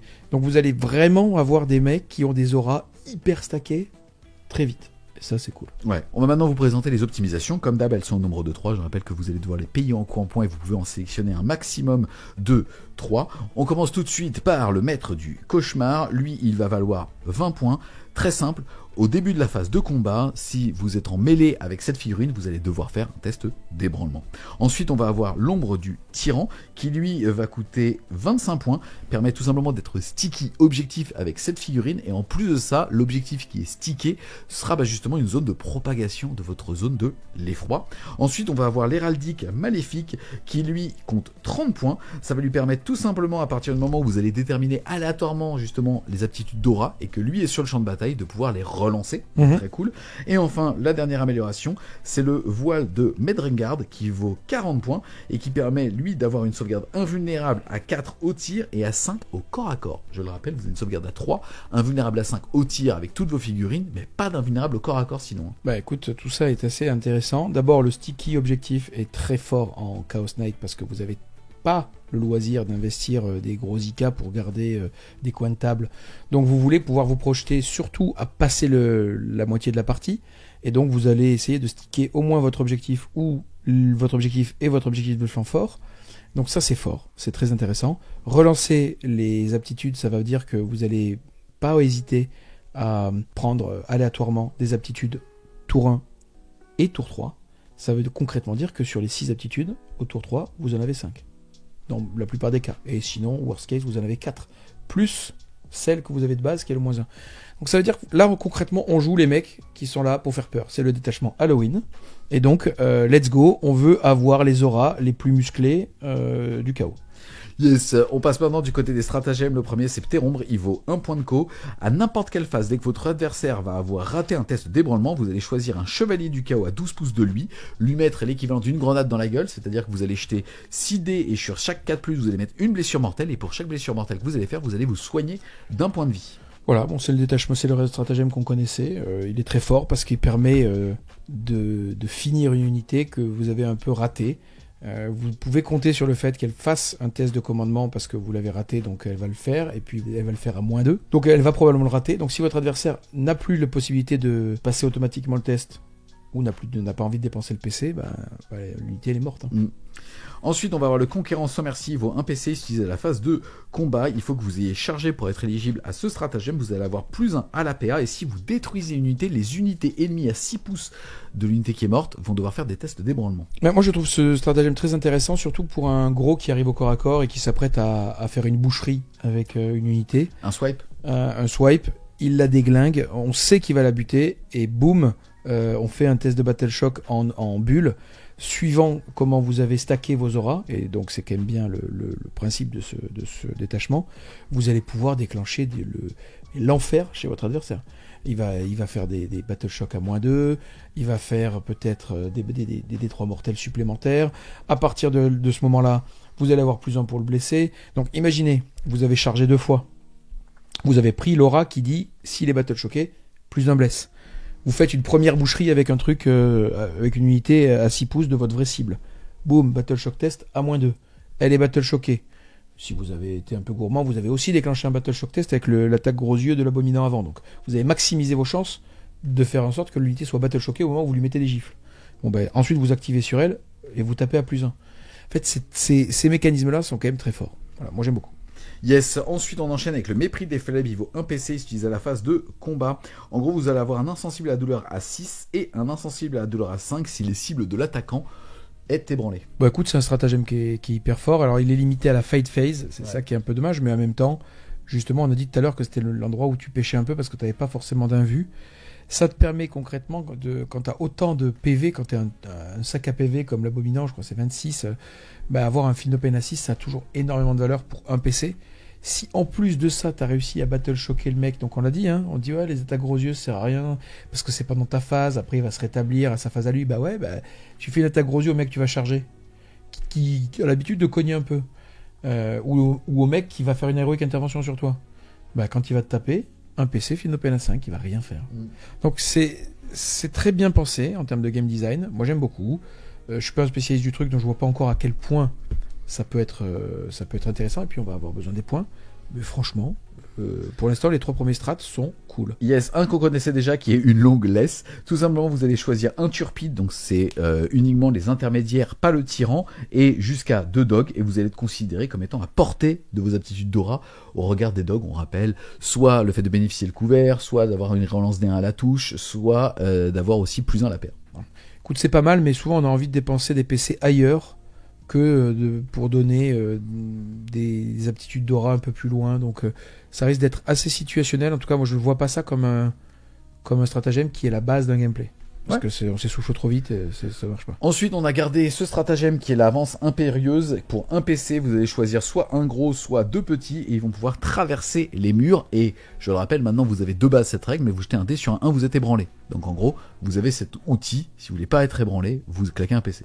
Bah, c'est très fort. Ça veut dire qu'on est bien sûr dans le détachement index, mais ça veut dire que vous pouvez faire traverser les murs à vos petits aussi pour aller faire du gameplay de contestation. Ça veut dire aussi que vous pouvez avec un gros vous dire que vous allez préserver votre OC, parce que vous n'avez pas du tout envie de prendre ce risque-là. Vous allez aussi préserver votre aptitude à déclencher les stratagèmes par la suite quand vous l'engagez. Donc franchement, très fort comme stratagème, et surtout ça ne vaut qu'un PC. Yes, et on termine avec la tempête des ténèbres. Ça coûte un PC, ça s'utilise à la phase de tir adverse une fois qu'un de vos chevaliers est pris pour cible. Vous allez avoir discrétion, soit -1 pour être touché, et aussi +1 à la sauvegarde grâce au couvert. Alors le couvert, comme on l'a dit, si vous n'avez pas le couvert alors que vous êtes un titanesque, c'est que vraiment vous l'avez fait exprès. Donc le couvert n'a pas beaucoup d'importance. En revanche, -1 pour être touché sur un Nika, c'est énorme parce que vous venez d'engager 1/5 de votre armée devant l'adversaire. Donc bien sûr que ça va prendre la foudre. Bien sûr que -1 pendant toute la phase, ça va affecter toutes les armes de votre adversaire. Donc c'est franchement big. Donc très bon game design, j'aime bien. Après, on l'a dit tout à l'heure, on a la capacité d'avoir -1 à plus de 18 déjà dans nos auras, en tout cas dans nos capacités d'effroi. Ça veut dire aussi que vous vous êtes engagé très proche et que vous êtes allé mettre des gifles. Là, vous n'êtes plus à moins de 18, vous avez besoin de ce stratagème. Yes, on a fait le tour de ce premier détachement. Je rappelle que c'était le détachement index un petit peu transformé. Qu'est-ce que t'en penses ? Je trouve très équilibré, je trouve qu'il donne envie de jouer parce que il permet d'avoir ces traversées de murs multiples, pas seulement des gros mais aussi des petits. Je trouve que le game design sur l'interaction entre les gros et les petits est faible puisqu'il se limite au stratagème d'annulation de la distance d'aura et puis donc on en bénéficie. C'est franchement pas assez pour envisager un gameplay en interaction petit et gros, mais sinon les stratagèmes sont très intéressants, le kit est top. J'aime beaucoup l'idée que l'on va aller chercher un maximum d'aura, en tout cas de muscler notre aura d'effroi pour la rendre très forte et la rendre destructrice dans les phases de commandement adverse. Donc c'est un peu l'index du combo. On peut imaginer que derrière, en allié, en démon, on fasse rentrer des unités qui vont multiplier les battle shock tests. On pense par exemple au flûtiste, là, le Slowpity. Toutes les phases de corps à corps, à 6 pouces, boum, tous ceux qui sont là font des battle shock tests, la vôtre et la sienne. Et donc, on peut imaginer plein de choses. Et on voit que on est sur probablement le détachement qui essaye d'abuser au maximum des mécanismes de règles d'armée. Ça sera moins le cas des autres. Donc, je trouve qu'il est top en termes de game design. Je suis incapable de dire encore aujourd'hui s'il sera fort. Il n'a pas du tout l'air nul, déjà. Donc, c'est bien. Yes, on va enchaîner sur le deuxième détachement. C'est de loin mon chouchou. Pas forcément en échelle de puissance. Je pense que le troisième sera meilleur. Mais en tout cas, là, vous allez kiffer. Le détachement s'appelle Lance Infernale. Sa règle, c'est la déferlante maléfique. À votre phase de commandement, vous allez choisir un ou tous les chevaliers du chaos que vous avez. Et vous allez pouvoir faire un test de commandement. Qu'il soit réussi ou raté, vous allez, quoi qu'il arrive, pouvoir justement placer un pion sur votre figurine pour dire que vous êtes renforcé. Si vous ratez votre test de commandement, ça marche aussi, mais vous prenez des 3 blessures mortelles. Et en gros, vous allez pouvoir, dépendamment des phases, utiliser votre pion renforcé. Si vous le faites à la phase de mouvement, alors ça va s'appeler fin impie, ça sera ajouter 3 pouces à la caractéristique de mouvement. Si vous le faites à la phase de tir ou de combat, alors vous choisirez entre touche fatale ou touche soutenue. Et enfin, vous allez aussi pouvoir avoir la ténacité surnaturelle, qui est que vous allez avoir une sauvegarde invulnérable à 5 au corps à corps et au tir, et une insensible à la douleur à 6. Je le rappelle, une fois que vous avez déclaré cette aptitude, votre unité n'est plus renforcée. Mais C'est ultra adaptatif. Ça donne l'impression, tu sais, que ce sont des Imperial Knights qui sont possédés par des démons. Et donc, en fait, ils vont se faire ronger. C'est énorme, le game design. Moi, je vois que tu es un éternel nostalgique, parce que c'est plus ou moins la règle qu'on avait en V8. Ouais, et donc, on avait des IK qui se faisaient un peu mal, de façon d'ailleurs un peu automatique. Ils pouvaient choisir entre 3 aptitudes, et soit ils choisissaient, ils se faisaient mal de D3, soit ils ne choisissaient pas, ils se faisaient mal un petit peu. Donc, je vois que tu es un nostalgique. Je suis un peu aussi un nostalgique, j'aime bien ce game design. Ce que j'aime beaucoup surtout, c'est que soit on l'utilise pour faire de l'attrition. Je suis pas extrêmement fan de cette attrition létale ou touche soutenue, ça m'a l'air un peu anecdotique. Soit pour du mouvement, ça c'est big, parce que plus 3 au mouvement, des trucs comme ça galope. Soit en résistance, donc pendant la phase adverse, boum, invu, tir ou close, et fin open assist. Ça donne une survivabilité à votre modèle qui est vraiment décisive. Fin open assist, on le sait, c'était d'ailleurs l'aptitude des IK loyalistes aujourd'hui dans l'index, donc on les a joués longtemps, on sait à quel point c'est fort, et un vu à 5 tirs et close surtout, ça veut dire que votre adversaire ne peut pas se dire tiens là je m'engage au close, je vais le découper en rondelles 100%, ce qu'on se dit en général quand on attaque un IK qui n'a pas d'invue.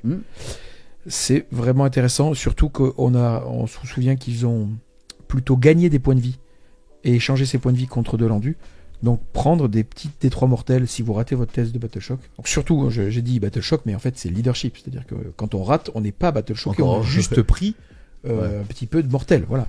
C'est vraiment pas cher payé. On est d'accord, on passe maintenant du côté des optimisations, vous allez voir qu'elles font bronzer. On commence par le Chevalier Diabolus, il coûte 30 points celui-là, il permet d'avoir plus 1 sa capacité de combat, et en plus de ça, d'avoir lance sous réserve que vous ayez utilisé l'aptitude pouvoir diabolique. Donc si vous choisissez d'avoir réussi ou rater votre test de co pour avoir touche ou touche fatale, en plus vous avez plus 1 bless. Ensuite, on va avoir la machine blasphématoire, elle vaut 35 points, elle permet d'avoir plus de points de vie au porteur, et en plus de ça, de relancer les tests de commandement quand vous faites justement votre déferlante maléfique. Ensuite, on va avoir, je pense, l'amélioration la plus chère du jeu, 50 points. Ah oui. Ah oui, avec le fusion métallodermique, en gros vous allez avoir plus 1 en endurance, et tant que vous utilisez la ténacité surnaturelle, sous-entendu l'invulnérable à 5 et l'insensible à la douleur à 6, à chaque fois que vous êtes pris pour cible par du dégât 1, vous avez plus 1 à la save. Et enfin vous allez avoir l'aspect bestial qui lui coûte 20 points, et tout simplement vous allez pouvoir ignorer tous les modificateurs liés au mouvement, et en plus de ça vos armes vont avoir assaut. Alors écoute, moi je ne comprends pas cette amélioration la plus chère du jeu, parce que le game design est inversé. C'est-à-dire que tu vas vouloir déclencher ton invue à 5 quand tu te fais taper dessus, pas par des dommages 1, mais par des dommages 1000. Et donc, te donner un plus 1 à la save quand tu as déclenché ta protection contre les dommages 1000, ça me paraît bizarre. Donc, en dehors de celle-ci, les autres sont top. Pouvoir relancer ces leadership tests et avoir plus de PV, c'est toujours bien quand on joue un gros. Ça veut dire qu'on est à peu près sûr que sur une bataille entière, on va perdre au mieux 2 points de vie avec les leadership tests. Donc on se pose pas la question de les faire, on les fait. Et puis le reste, on a dit, ça peut toujours être utile. Plus 1 pour blesser quand on charge, ça veut dire qu'on peut systématiquement choisir son attaque de sweep et pour toutes les targets. Donc franchement, les améliorations sont un peu énervées. Voilà. Puis les armes assaut, quand un gros peut advance et tire, alors qu'on sait que déjà il bouge vite, il va prendre des champs de vision assez violents. Ouais. Il peut traverser les murs, il bouge vite et il peut advance. Il va prendre des angles. Ouais. En fait, en gros, il va pouvoir toucher quasiment même les ruines du milieu de table et donc voir jusqu'à la zone de déploiement adverse. En fait, il faut le voir comme ça avec le mot-clé towering. Absolument. Ensuite, on passe du côté des stratagèmes. Le premier, c'est la symbiose impie. Ça va être le carburant de ce détachement pour un PC. À la fin de n'importe quelle phase, si votre unité n'est plus ou pas renforcée, vous allez pouvoir tout simplement refaire un test de commandement pour pouvoir vous renforcer. Vous allez donc pouvoir bénéficier de 2 effets sur le même round de bataille. C'est fort ça, parce que ça permet de réarmer l'effet. Quand on engage des grosses pièces comme ça, qui valent 400 points et plus, on a envie d'être certain qu'on va tirer le maximum de la ressource engagée, parce que l'adversaire, s'il est pas teubé, il va vouloir faire en sorte que vous en tiriez le minimum et la tuer au tour d'après.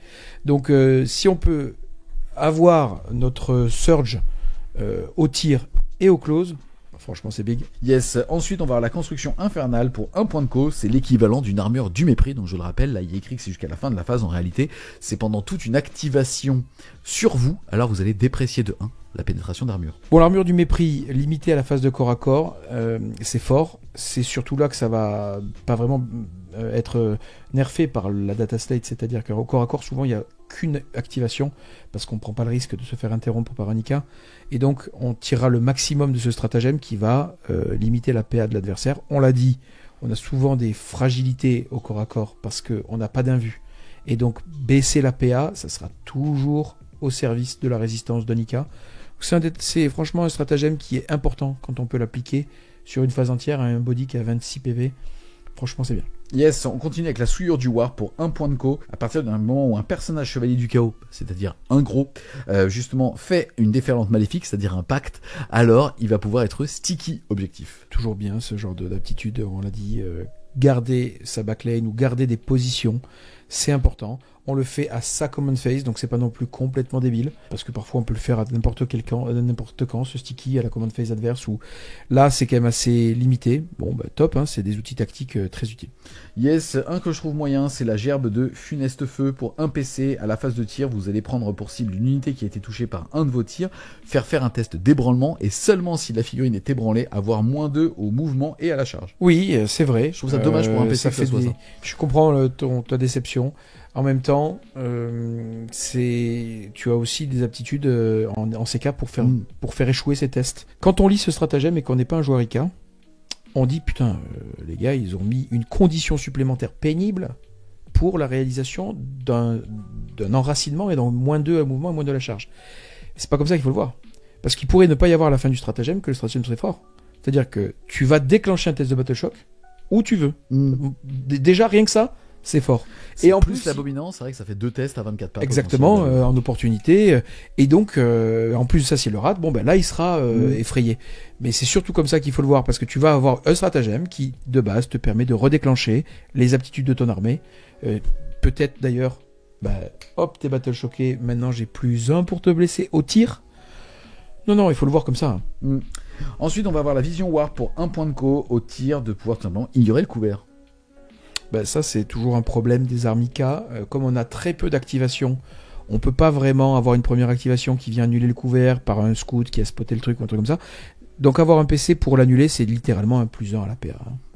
Yes, et on va terminer avec le rempart diabolique pour un PC à la phase de tir. C'est l'équivalent de la réorientation des boucliers uniques pour les gentils. C'est tout simplement le fait de passer avec une invulnérable à 4+.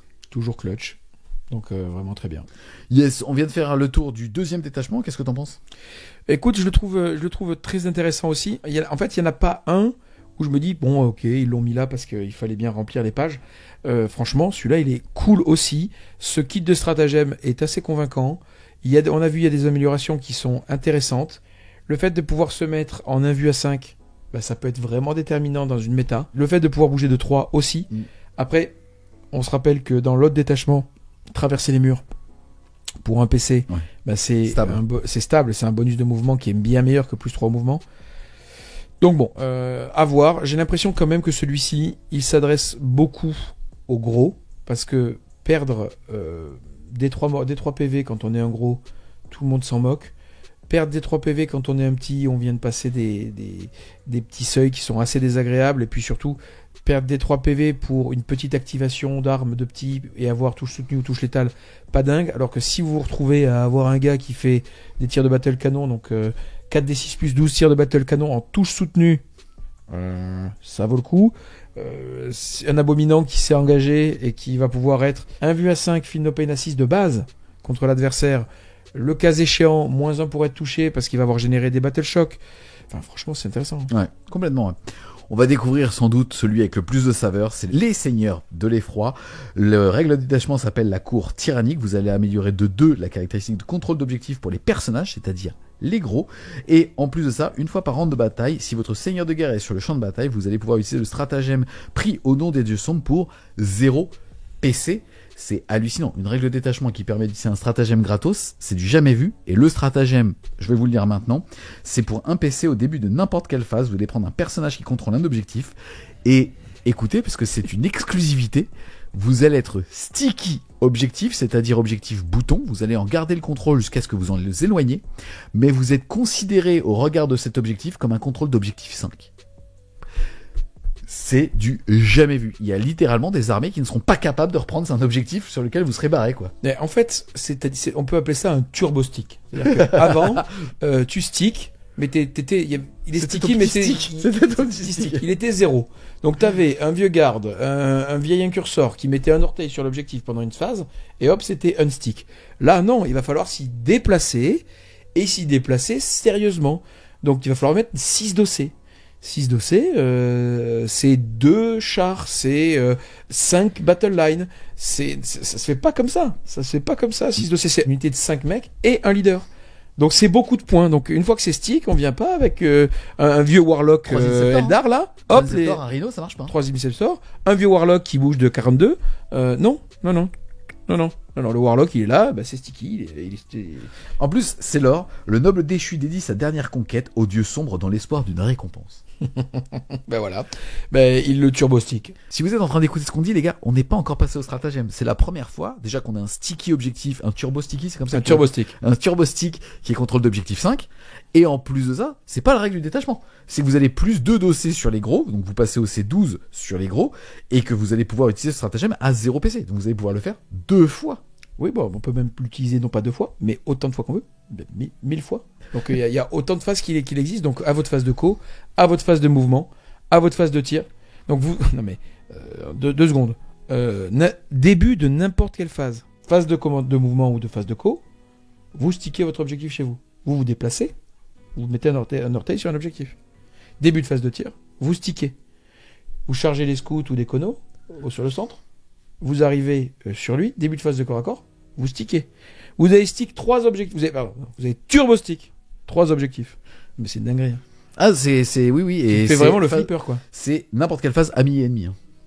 Ben oui, 1000. Après, t'as dit 1000. 1000, j'ai dit 1000. Pas 1000 si c'était là pendant le tour Mais adverse. oui, donc, oui, n'importe quelle phase, ami, ennemi, effectivement. Honnêtement, ça va frustrer certains. Hein, ceux qui vont avoir beaucoup de multiple small units avec justement 5 figurines, ils pourraient contester, jamais le reprendre. Il y a un monde dans lequel ça peut faire un petit peu rager celui-là. Oui. Mais c'est stylé parce qu'on va jouer que des gros. Oui. Je continue donc au niveau des optimisations. La première, c'est le Throne Mechanicum des crânes. Il permet tout simplement au porteur de pouvoir relancer les charges et une fois par partie d'advance ses charges. Ça tombe bien, on l'avait pas encore. Ça tombe bien, en général, t'advance pas et charge 2 fois par partie, donc tout va bien. Avec Forrest Gump qui traverse la table, non, parce qu'il sait pas faire demi-tour, le mec. Voilà, donc il a pas de radar de recul, le gars. Donc non, c'est top ça. Reroll charge, advance charge. Je rappelle que en plus de ça, les gros, vous pouvez les mettre en réserve stratégique. Hein, donc rapid ingress, reroll charge, advance charge.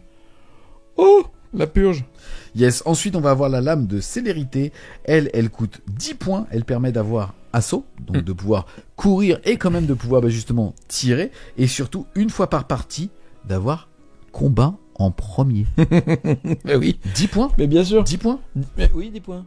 Mais vous êtes un gros Zika et vous pouvez taper en premier. Fight first. Allez hop. Fort. Let's go. Imagine ça sur un RK Forge World avec une invue à 5 in-build ou un invue à 4 in-build. Ensuite, on va avoir le rôdeur du Warp qui lui vaut 10 points. Ça va permettre de pouvoir être mis en frappe en profondeur et pas en renfort stratégique. Et aussi, une fois par partie, si jamais on n'est pas à portée de mêlée, de pouvoir être remis en renfort stratégique, donc pour refrappe en profondeur. C'est fort, hein, les IK qui peuvent frapper en profondeur. Hein. On l'a déjà vu. Hein. Puis ils peuvent frapper en profondeur, ils peuvent aussi rapid ingress.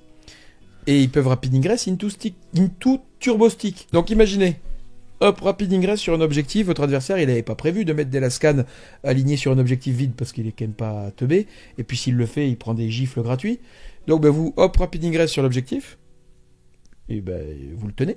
Turbo stick, vous vous cassez, vous rentrez chez vous. Ou vous repartez dans les ombres. Vous êtes descendu, hop. Oh, dites donc. Dites donc. Donc rapid ingress, turbo stick. Et à la fin de la phase de corps à corps, l'adversaire, hop, retour. Dès qu'il est venu, il a posé sa pêche, il est reparti. On continue dans les dingueries. Carapace putride, 15 points. Vous avez une sauvegarde à 2 et pas à 3. Et une fois par partie, au début de la phase de commandement, donc ami ou ennemi, vous pouvez tout simplement récupérer des 6 points de vie perdus. Voilà, hein, écoute, une fois par bataille quand même, ça, c'est bien. Mais bon, save à 2, c'est quasiment une invue en fait. Hein, il vous est donné directement une build. C'est fort, surtout que là, désormais, vous allez pouvoir bénéficier du couvert à son plein potentiel. Je rappelle que la règle de couvert, elle n'a pas le même effet selon que vous ayez une sauvegarde à 3+, et plus, ou 2+. Là, ça veut dire que vous allez pouvoir être à 2+ couvert. Le mec qui tire à PA1, vous le sentez pas. Le mec qui tire à PA2, vous le sentez pas non plus, parce que 3+... Ensuite, on va avoir le miroir des possibles. Celui-là, il coûte pareil que 10 points. Intéressant. Vous allez pouvoir utiliser le stratagème relance de commandement à 0 PC une fois par round de bataille, même si celui-ci a déjà été fait. Je rappelle que c'est la relance générique qui vous permet de faire plein de choses. Et deuxième effet qui se coule, alors là on sait pas trop comment est-ce que ça va être écrit. En gros, en l'état au niveau du texte qu'on lit, c'est une fois par partie, à partir du moment où un de vos adversaires va utiliser un stratagème, vous allez pouvoir doubler la valeur de celui-ci. En gros, c'est l'ancien, ce qu'on appelle Vect. Maintenant, c'est normalement une aura, il n'y a plus d'aura en V10, qui est que à partir du moment où un ennemi utilise un stratagème, quel qu'il soit, à 12 pouces du porteur de cette amélioration, alors il doit ajouter 1 au coût du PC. À voir, est-ce qu'ils vont maintenir ça ou est-ce qu'ils vont l'écraser? Je pense plutôt qu'ils vont l'écraser, mais en tout cas en l'état c'est écrit comme ça. Ils vont l'écraser à 12 pouces, plus 1 au PC, c'est vraiment clutch. Surtout quand vous jouez contre des IK, en fait, vous avez envie de commencer à faire briller un peu vos unités en les boostant avec vos CP, parce que vous savez que vu la cible, ça va être très utile d'utiliser vos aptitudes du kit de stratagème. Ça va un peu changer la donne, parce que franchement, le socle de l'IK est énorme. 12 pouces de ce socle, ça veut dire en gros la front lane. Okay, la front lane, elle est Vect. Voilà, plus un PC. Imaginez que par exemple vous allez aller chercher, je sais pas, la relance des touches ou des blesses, ça sera 2 PC pas 1. Vous allez chercher lance, ça sera 2 PC pas. Vous voulez interrompre, ça sera 3. C'est chaud. Hein. C'est méga chaud. Et surtout, votre faiblesse, c'est quand même un petit peu les mecs qui vont vous envahir et qui vont vous faire chier parce qu'ils vont avoir trop d'unités, parce que vous n'allez pas avoir assez d'activation pour les taper. C'est toujours le problème des titans. Là, c'est la faiblesse des masses, c'est souvent de niquer les stratagèmes, parce que vous êtes strat-based, donc votre gameplay, votre façon de jouer est basée sur l'utilisation des stratagèmes. Si on les double le coût, vous l'utilisez plus. Hein. Et on termine avec le bienfait du Maître des Ténèbres. C'est le moins cher, il vaut 5 points, il permet tout simplement d'avoir discrétion, -1 pour être touché au tir, et une fois par partie de ce qu'on appelle blanc une blessure, c'est-à-dire de la passer dégâts 0. C'est pas compliqué. En général, il y a entre 4, best case 5 reliques disponibles. Là, il y en a 6. Et en général, sur les 5, j'ai envie d'en jouer 2 maximum. Là, j'ai envie d'en jouer 6. Voilà. Donc, je sais pas. Voilà. C'est vraiment très... Enfin, moi, je suis très, très, très excité par ce détachement, parce que je trouve le game design incroyable. On va jouer que des gros.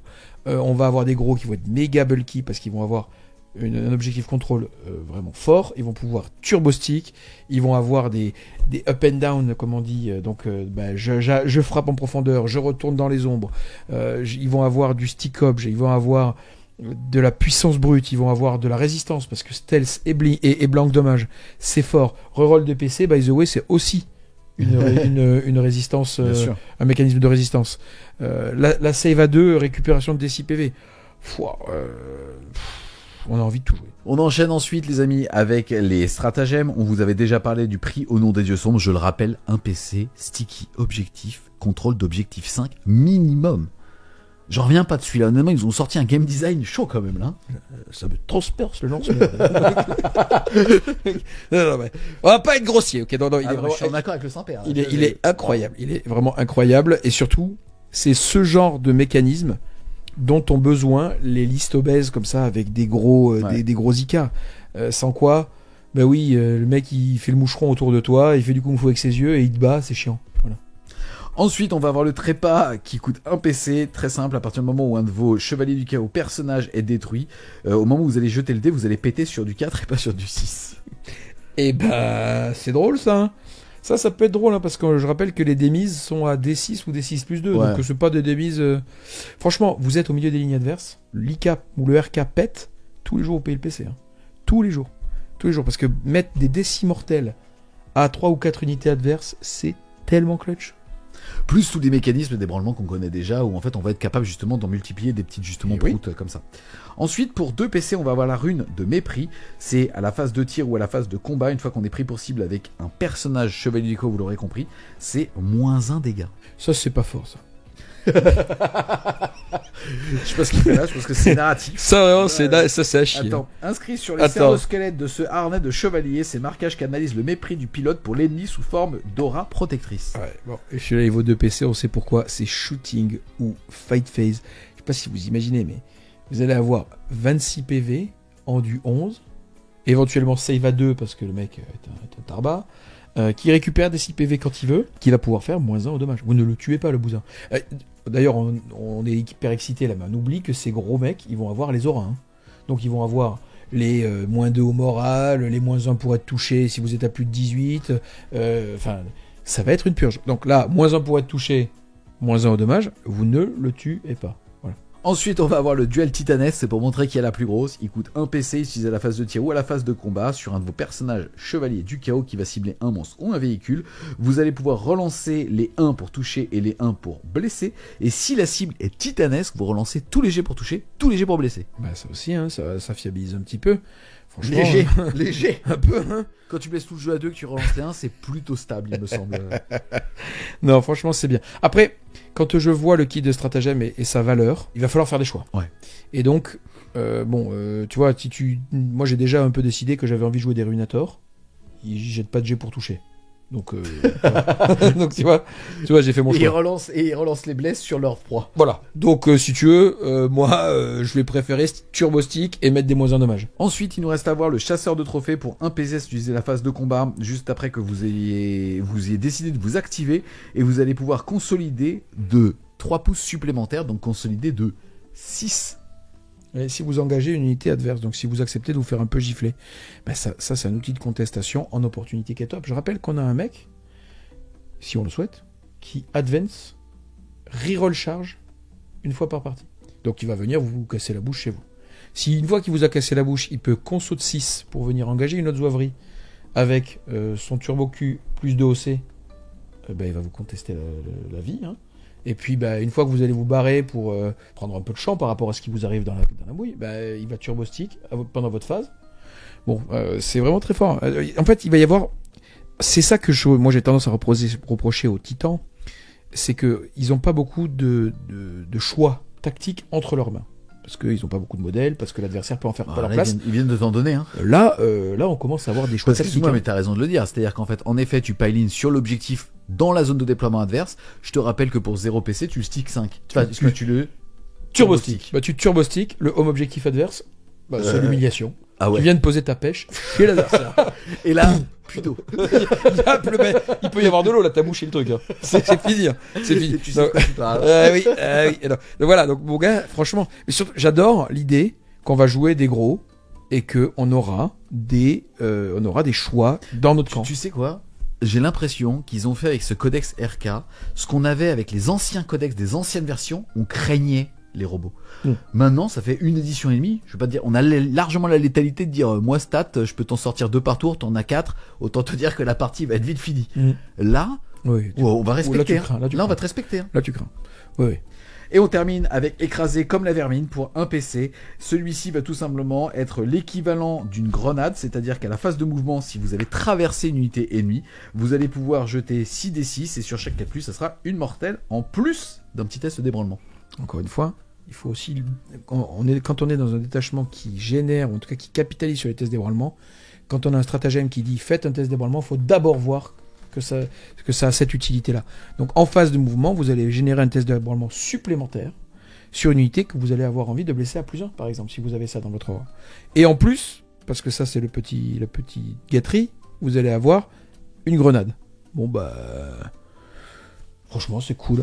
C'est méga cool. Globalement, et les amis, on a vu 3 détachements. On a vu les détachements génériques qui étaient très sympas. On a vu le détachement qui permettait de se pincer pour avoir un peu mal, mais débloquer des règles.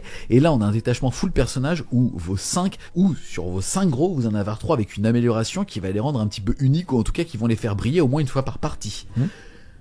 Autant vous dire qu'il nous reste à voir que le détachement qui permet de synergiser avec les dogs, mais déjà la Game Workshop nous propose 3 game design de grands malades. De grands malades. Puis, by the way, on s'est pas étendu là-dessus, mais plus 2 à l'objectif contrôle, ça veut dire 12 dossiers. C'est quand même important, ça permet de passer des seuils, ça veut dire que si vous envoyez 5 battle lines, c'est 10 dossiers, donc elles ne vous les reprennent pas.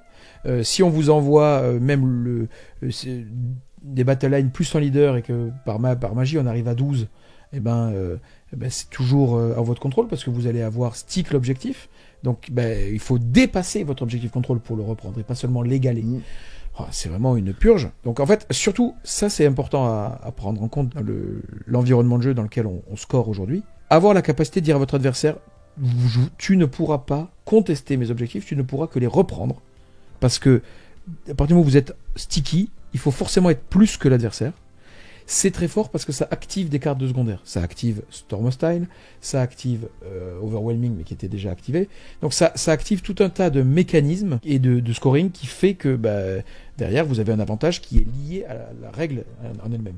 Donc moi, je suis hyper excité par ce détachement. Les 2 premiers, comme tu l'as dit, sont aussi de grande qualité en matière de game design. On a envie de les jouer. Celui-ci, je le trouve incroyable. J'ai envie de jouer les 6 reliques parce qu'on... Fight First ? Vraiment ? Advance Charge ? Save à 2 ? Qu'est-ce qu'on fait ?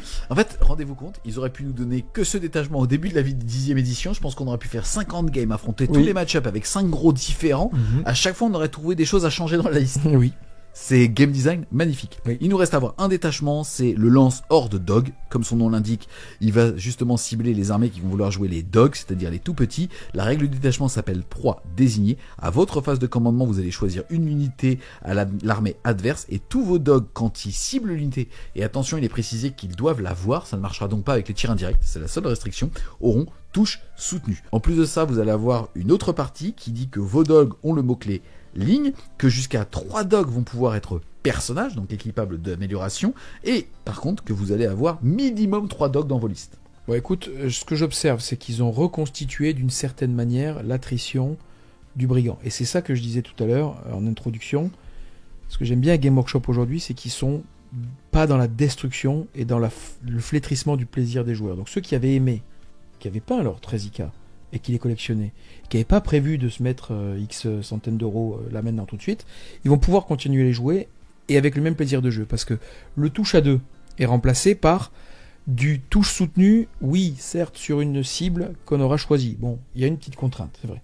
Mais touche soutenu, ça équivaut à un +1 pour toucher en mathématiques. Ça veut dire que ça va spike plus, et ça veut dire aussi que ça va plus souvent rater, donc c'est moins stable, mais c'est la même moyenne. Donc ça, j'aime bien, et je me dis, ceux qui ont passé les 2 dernières années à faire leur collection, ils ont un détachement qui s'adresse à eux, qui va fonctionner très bien, et qui n'est pas au rabais. Bah bravo. Complètement, ouais. Au niveau des optimisations, le premier, c'est le manteau de tueur de proie. Tout simplement, ça ne va s'appliquer que sur un dog, et ça va lui donner le mot-clé marcheur super lourd. Il va donc pouvoir traverser les murs et surtout traverser aussi les figurines ennemies tant qu'il ne finit pas son mouvement à portée d'engagement, et celle-ci coûte 15 points. Ensuite, on va avoir le hurlement final qui coûte 20 points, qui est une aura qu'on peut mettre sur un dog, et qui dit que les petits dogs à 6 pouces de lui relanceront les 1 pour blesser. C'est donc un lieutenant dog. Ensuite, on va avoir le Predator Véloce qui va permettre aux petits dogs qui veulent avoir cette amélioration d'avoir assaut pour 10 points. Et enfin, la panoplie du chevalier maudit, elle est super stylée, elle coûte 15 points, et elle permet tout simplement de dégrader de 1 la pénétration d'armure dès qu'on le prend pour cible. Bah écoute, je suis pas excité de ouf par les... T'as vu d'où on sort ? Oui, non mais indépendamment de ça, de toute façon, on est en train de dire qu'on va jouer avec un spam de petits, et donc mécaniquement, les reliques vont avoir moins d'impact, puisqu'elles vont concerner 150 points de l'armée à chaque fois. Donc de toute façon, c'est pas très grave qu'on soit pas excité par l'écriture de ces reliques, parce que même s'il y en avait une des biens, ou des très bien, on les aurait pas joués. Voilà. Donc éventuellement, on va peut-être jouer, si on a envie, de faire la petite bulle pour roll les as pour blesser, peut-être, ou traverser les murs, parce qu'on se dit c'est quand même bien, à un moment de la partie, surtout en début de partie, d'avoir un mec qui fait un gros tout droit, genre un carnivore, pour aller péter la gueule à l'adversaire. Ça oui, mais franchement, ça, c'est s'il nous reste des points. Yes. Je vous le rappelle avant de passer au stratagème, parce que ça va être assez structurant, je rappelle que tous les petits ont l'aura de l'effroi. C'est-à-dire que tous les petits vont avoir un 9 pouces 2 moins 1 au commandement, et d'autres effets, parmi moins 1 encore une fois au commandement, potentiellement moins 1 pour être touché au tir, potentiellement plus 1 pour blesser au tir, bref, oui, plein de choses. Maintenant, je vous lis le premier stratagème, hurlement par onde Vox, il vaut 2 PC celui-là. Au début de la phase de tir ou au début de la phase de combat, vous allez choisir un personnage dog. Toutes les unités ennemies à 6 pouces de lui vont devoir faire un test d'ébranlement. Je rappelle que dans Aptitude d'effroi, il y a un truc qui dit que dès qu'on a raté un test d'ébranlement, on prend des 3 mortels. Là, c'est tous les mecs à 6 pouces. Et il y a un deuxième effet qui se coule, qui est que vous allez pouvoir, avec les dogs à 6 pouces de ce personnage, faire aussi des tests d'ébranlement. Et si jamais vous étiez ébranlé, de ne plus l'être. C'est rigolo. C'est 2 PC par contre. C'est 2 PC, mais ça peut être clutch, c'est-à-dire que typiquement, on en parlait de celui qui avait la capacité de traverser les murs et d'aller tout droit. On fait une morale bombe. On s'est mis moins 2 au moral en bulle. On bouge de 14 parce qu'on est un carnivore. En advance de D6 parce qu'on est un malade mental. Ou même on a prévu de charger. Donc on est vraiment dans les lignes adverses. On est dans l'adversaire. plutôt. Dans l'adversaire, bientôt. Et je rappelle qu'on relance les charges nativement avec un War Dog, avec un carnivore. Donc 14 plus relance les charges, plus je traverse les murs. Et là, et bim. Voilà, à 6 pouces. C'est ce que tu fais quand tu pètes? Toi, t'as compris ça? J'ai pas compris ça. Je peux le faire, Non mais franchement, c'est vraiment très chouette de se dire, on va pouvoir lui mettre une grosse morale bombe à 6 pouces et qui va déclencher toutes nos aptitudes. On verra, mais en opportunité, ça peut être vraiment intéressant. Ensuite, on va avoir avis de combat pour un PC. Au début de la phase de combat, vous allez choisir minimum 2 dogs. Par contre, ils vont devoir taper tous la même cible et ils vont avoir crit à 5. Et on a dit que s'ils ciblaient avec leur petit serment de l'instant maison, là, ils avaient touche soutenue. Donc, touche soutenue crit 5 avec autant de cibles que vous voulez. On a dit c'est minimum. Par contre, ça conditionne, c'est-à-dire que si vous êtes dans l'overkill, bah, vous perdez les activations de vos hot dogs, mais souvent, dans le jeu, vous avez besoin de tuer une menace qui s'est présentée. Ça, c'est très fort. Hein. Un PC, critique sur du 5 en touche soutenue avec tous tes dogs, ça commence à faire. Complètement. Hein. Oui. Ensuite, on va voir chasseur rusé pour un PC, la capacité pour un dog de pouvoir désengager tir-charge. Bah, c'est exactement ce dont on a besoin, de la souplesse tactique. Ça, c'est très très fort. Il n'y a rien à dire. Ensuite, un trop cool qui s'appelle la rage canidée qui vaut un PC. Ça va s'utiliser à la phase de tir ou à la phase de combat juste après qu'un dog de votre armée ait été détruit.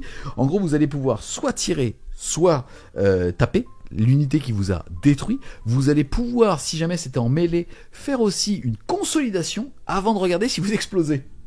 C'est super fun.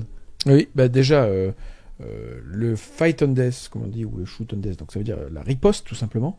C'est toujours des mécanismes forts parce qu'on joue pendant le tour adverse. Donc... Et excuse-moi, c'est un PC, ça n'intervient que sur du 4, ou 2 PC, c'est automatique. Là, c'est un PC, c'est automatique. Oui, un PC, c'est automatique, et ça concerne aussi le tir. Donc, pouvoir tirer sur... Alors, on ne peut tirer que sur la bestiole qui nous a tués. C'est de la riposte. Mais pouvoir tirer sur l'unité qui nous a fumé avec 2 coups de Melta touche soutenue, c'est pas rigolo. Hein. Non, complètement. Rigolo. Même pouvoir tirer, parce qu'on le choisit, hein. Je rappelle qu'on a un véhicule, donc on fait ce qu'on veut. On vient de se faire taper par un monstre ou un véhicule. On se dit c'est plus marrant de lui mettre un coup de Melta dans la narine que de lui mettre des petits coups de pied. Bon, on lui met un coup de Melta dans la narine. Ouais. Très cool. 4, très cool. Ensuite, on va va spammer. Ouais. Définitivement Ouais, à spammer. Ensuite, on va avoir le chien harceleur, bon très fort aussi, il coûte 1 PC, c'est un mouvement réactif qui fait que si jamais une unité ennemie arrive à 9 pouces d'un de vos dogs, il peut bouger de 6. Et ben ça, c'est pété.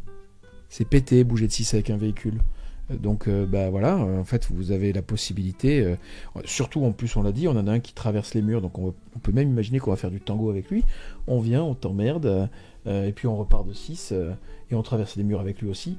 Franchement, c'est très fort, ça change la géométrie, ça permet d'être moins sensible au corps à corps, ça permet aussi de mieux maîtriser son rythme d'engagement qui est souvent un problème quand on joue un nombre limité d'unités, et donc voilà, on a besoin de les préserver. Franchement big. Et puis je rappelle, mouvement de 6, ça veut dire que vous allez aussi pouvoir changer entre le mouvement de 6 pendant le tour adverse et le shoot on death, vous allez changer la géométrie après qu'il ait fait ses décisions. C'est ça qui est vraiment très fort. On est d'accord. Et enfin, le dernier, c'est la meute encerclante qui vaut 1 PC. Ça s'utilise à la fin de phase de combat adverse. Vous allez prendre un dog qui est entièrement à 12 pouces d'un ou plusieurs bords du champ de bataille et le remettre en réserve stratégique. Toujours pareil. Hein. Dès qu'on a un peu de souplesse tactique et de mouvement, moi je suis content. Hein. Ça, c'est fort. Donc c'est un dog. Ils ont été sympas. Mais ça veut dire que vous pouvez sans trop de problèmes utiliser vos dogs pour organiser votre géométrie de backlane en vous disant que tôt ou tard, vous allez les recycler à partir du tour 3 pour les envoyer dans la gueule de votre adversaire, ou même en surinvestir des dogs sur un flanc, en sachant que vous êtes en train d'organiser le fait de gagner le flanc, quitte à vous déséquiper sur un autre flanc, parce que vous savez que vous allez pouvoir en redépolariser rapidement. C'est très très fort. Voilà. On est d'accord. On a fait le tour de ce petit détachement, comme tu l'as dit. Écoute, en tout cas, un détachement qui fait que si jamais vous aviez plein de petits dans votre collection, ça va marcher. Vous n'êtes pas obligé de tout polariser, c'est-à-dire d'en avoir que des petits. Vous devez avoir 3 petits minimum. Après, je pense qu'il faut au moins monter à 5 ou 6 pour avoir ce fameux carburant. Tu vois ce que je veux dire, du serment de l'instant tout soutenu et ainsi de suite. Moi, j'ai même très envie de jouer que des petits dans ces conditions-là. Surtout qu'on a vu que désormais, ils sont très équilibrés. Donc, il n'y aura pas, comme avant, où on se faisait chier, 6 brigands et 6 carnivores. Là, il y aura quelques mecs qui vont faire du scout. Il y aura bien entendu des brigands parce que quand on peut tirer en mourant, ça fait pas marrer. Il y aura des carnivores parce que ils ont du punch aussi, les petits coquins. Donc, franchement, Moi, je m'attends à voir, parce que aussi c'est un gameplay qu'on connaît, donc dans un premier temps, il va y avoir un peu des builds par atavisme. Tu iras chercher. Vous irez chercher. Donc il va y avoir un peu ça. Et donc on va faire du 13 ou du 12 en fonction des points, et puis on va kiffer. Et surtout, on va plus kiffer qu'avant, parce qu'il y aura une vraie diversité sur table. Franchement, je trouve que le codex est une vraie réussite. C'est magnifique. Oui. Tu peux jouer que des gros, te faire respecter avec un détachement, encore une fois, assez polyvalent. Oui. Un détachement où je me pince et je t'éclate la tête. Avec un détachement où ils sont tous uniques sur le champ de bataille. Et un détachement qu'avec des dogs. Ils ont changé tous les vecteurs de frustration qui étaient le contrôle d'objectif de 8 sur les petits. On est passé à 6. C'est beaucoup plus digeste. Donc honnêtement, c'est parfait. Et ils ont remis le RK à un niveau de puissance. C'est bien. Et ils m'ont donné envie, ce que t'as pas dit, de les jouer en allié. Parce que tu joues un gros abominant en allié, bah ça fait pas rire. Tu joues un ruinator qui est très autonome parce qu'il reroll les blesses, parce qu'il a du flammeur, ça fait pas rire. Tu joues 3 petits avec leurs autocanons qui ont l'air de puer du huc là, parce qu'en fait ils ont une aptitude qu'on comprend pas. Parce que quand ils détruisent une unité, ils déclenchent un test de Battle Shock à 6. Mais tu joues ça dans un détachement qui capitalise à mort sur les Battle Shock. Au hasard un détachement démon, au hasard un détachement démon de Nurgle. Mais ça peut être de turbo dinguerie. Donc vraiment, ils ont fait le carton plein. On peut jouer full gros, on peut jouer mixte, on peut toujours jouer le détachement index avec la traversée des murs. Donc on n'est pas frustré. On peut toujours jouer l'armée qu'on a collectionnée les 2 dernières années. Et on peut les jouer en allié. Je sais pas encore à combien sera le kit du gros, du ruinator, qui vous permet de tous les faire, l'abominant compris, où avant c'était 2 kits différents.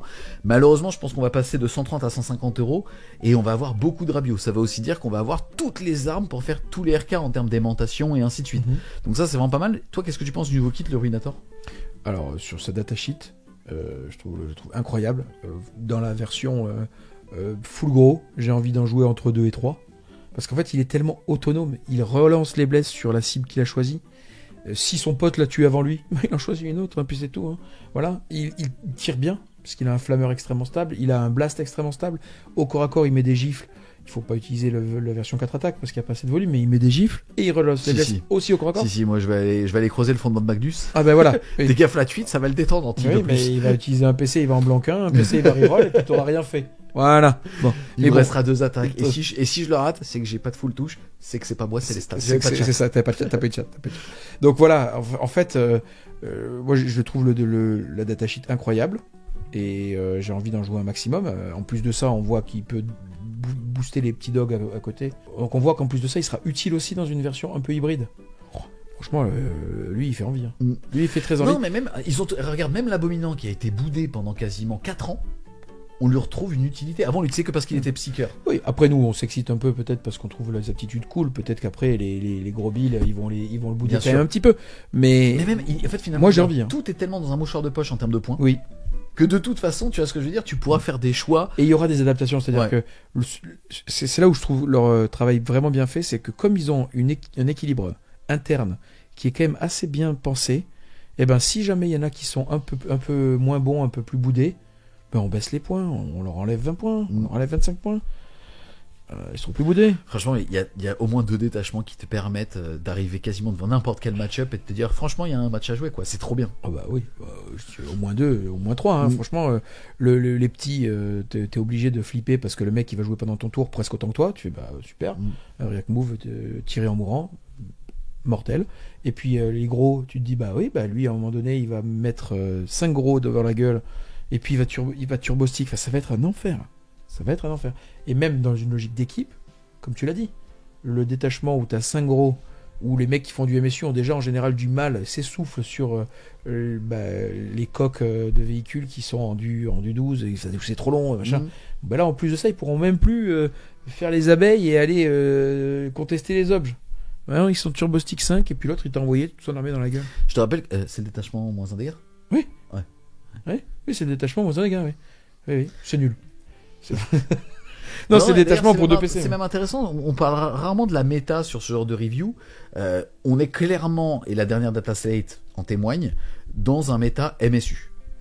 Oui. Est-ce que le RK n'est pas encore plus fort dans un méta MSU avec ce genre de levier où l'adversaire n'a pas spécifiquement envie de spammer potentiellement les synergies, parce qu'il va devoir le faire sur des petites unités. Quand tu dis sur une phase entière, j'ai potentiellement moins un dégât avec un détachement et en plus c'est le même détachement qui contient un vect. Alors moi je vais le dire même autrement. On est dans une méta qui vient de voir arriver 3 codex du chaos. X codex Space Marine, on vous entend suffisamment râler pour dire qu'il y en a trop. Je vous emmerde. Et donc, trop de body marines. Donc c'est ça la méta, il y a beaucoup de body marines. Et ben, quand la méta s'équipe pour tuer des body marines, elle s'équipe pas pour tuer des Icars. Et donc, dans cette méta, faudra voir le jeu qu'a joué le RK, et puis son pote bientôt, peut-être. Et lui, par contre, il gère très bien le Marines. Je sais pas si vous avez vu, il est full 8 ou 9 en force, PA-2, dégâts 2. Voilà. Ou dégâts 3, si jamais tu prends certains. Donc, il gère très bien. Et surtout, l'autre le gère pas. Et puis, le Turbo Stick à 5, c'est chiant. Les OC à 6, c'est chiant. Les OC de 10 ou 12, c'est pour la Marines, c'est chiant. Tout est chiant, en fait. Donc, moi, je suis... Je peux le dire, c'est un codex pour faire chier. C'est un codex casse-couille. Non, je trouve le game design incroyable. Voilà, vraiment très excité. Je trouve qu'ils ont fait une vraie richesse de jeu et de build à l'intérieur d'un codex où il y a très peu de datasheet. Donc ça, c'était un vrai défi. Donc vraiment, j'ai envie de leur dire bravo. D'habitude, je suis un peu plus critique que ça. Là, vraiment, bravo. Et puis, sur le plan du jeu et de ce qu'on va voir sur table, là, je ressors de cette review en me disant, on va voir des 5 gros, on va voir des 13 petits, on va voir de l'hybride qui traverse, on va voir de l'ICAD allié démon, on va voir du démon allié IK, petit ou gros, parce que l'abominante, il déclenche des attaques gros yeux, il déclenche des bulles de détroit mortel, mais les petits, il donne au démon ce qu'il n'a pas, c'est-à-dire du tir un peu long range. Donc déjà d'abord, les dommages 3, on est content. Mais en plus, si jamais il finit une unité, pouf, bulle de Battle Shock. Bon, on va voir des bonnes idées. Et j'ai hâte de voir ce que les spécialistes, qui auront certainement de meilleures idées que moi, sortent, parce que ça va être incroyable. Yes. En tout cas, un grand merci à toi, Olivier, alias Percastor, capitaine de l'équipe de France de Warhammer 40 000. Je rappelle que avec toute la délégation de l'équipe de France, on vous réserve un week-end complet en direct sur Twitch le 20 juin. Donc ça commencera le vendredi à 20h30.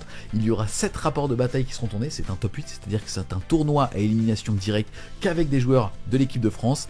Et ça terminera donc avec la finale le dimanche soir. Un grand merci à toi en tout cas d'être venu nous présenter cette nouvelle armée. On espère clairement que vous allez aimer cette vidéo. C'est le cas. N'hésitez pas à lâcher un gros pouce bleu, à vous abonner à la chaîne si c'est pas déjà fait. Si vous voulez supporter French Game Studio, n'hésitez pas à aller faire un tour sur la plateforme Tipeee. Je mettrai le lien en description. Et nous on vous dit à plus les Wargamers.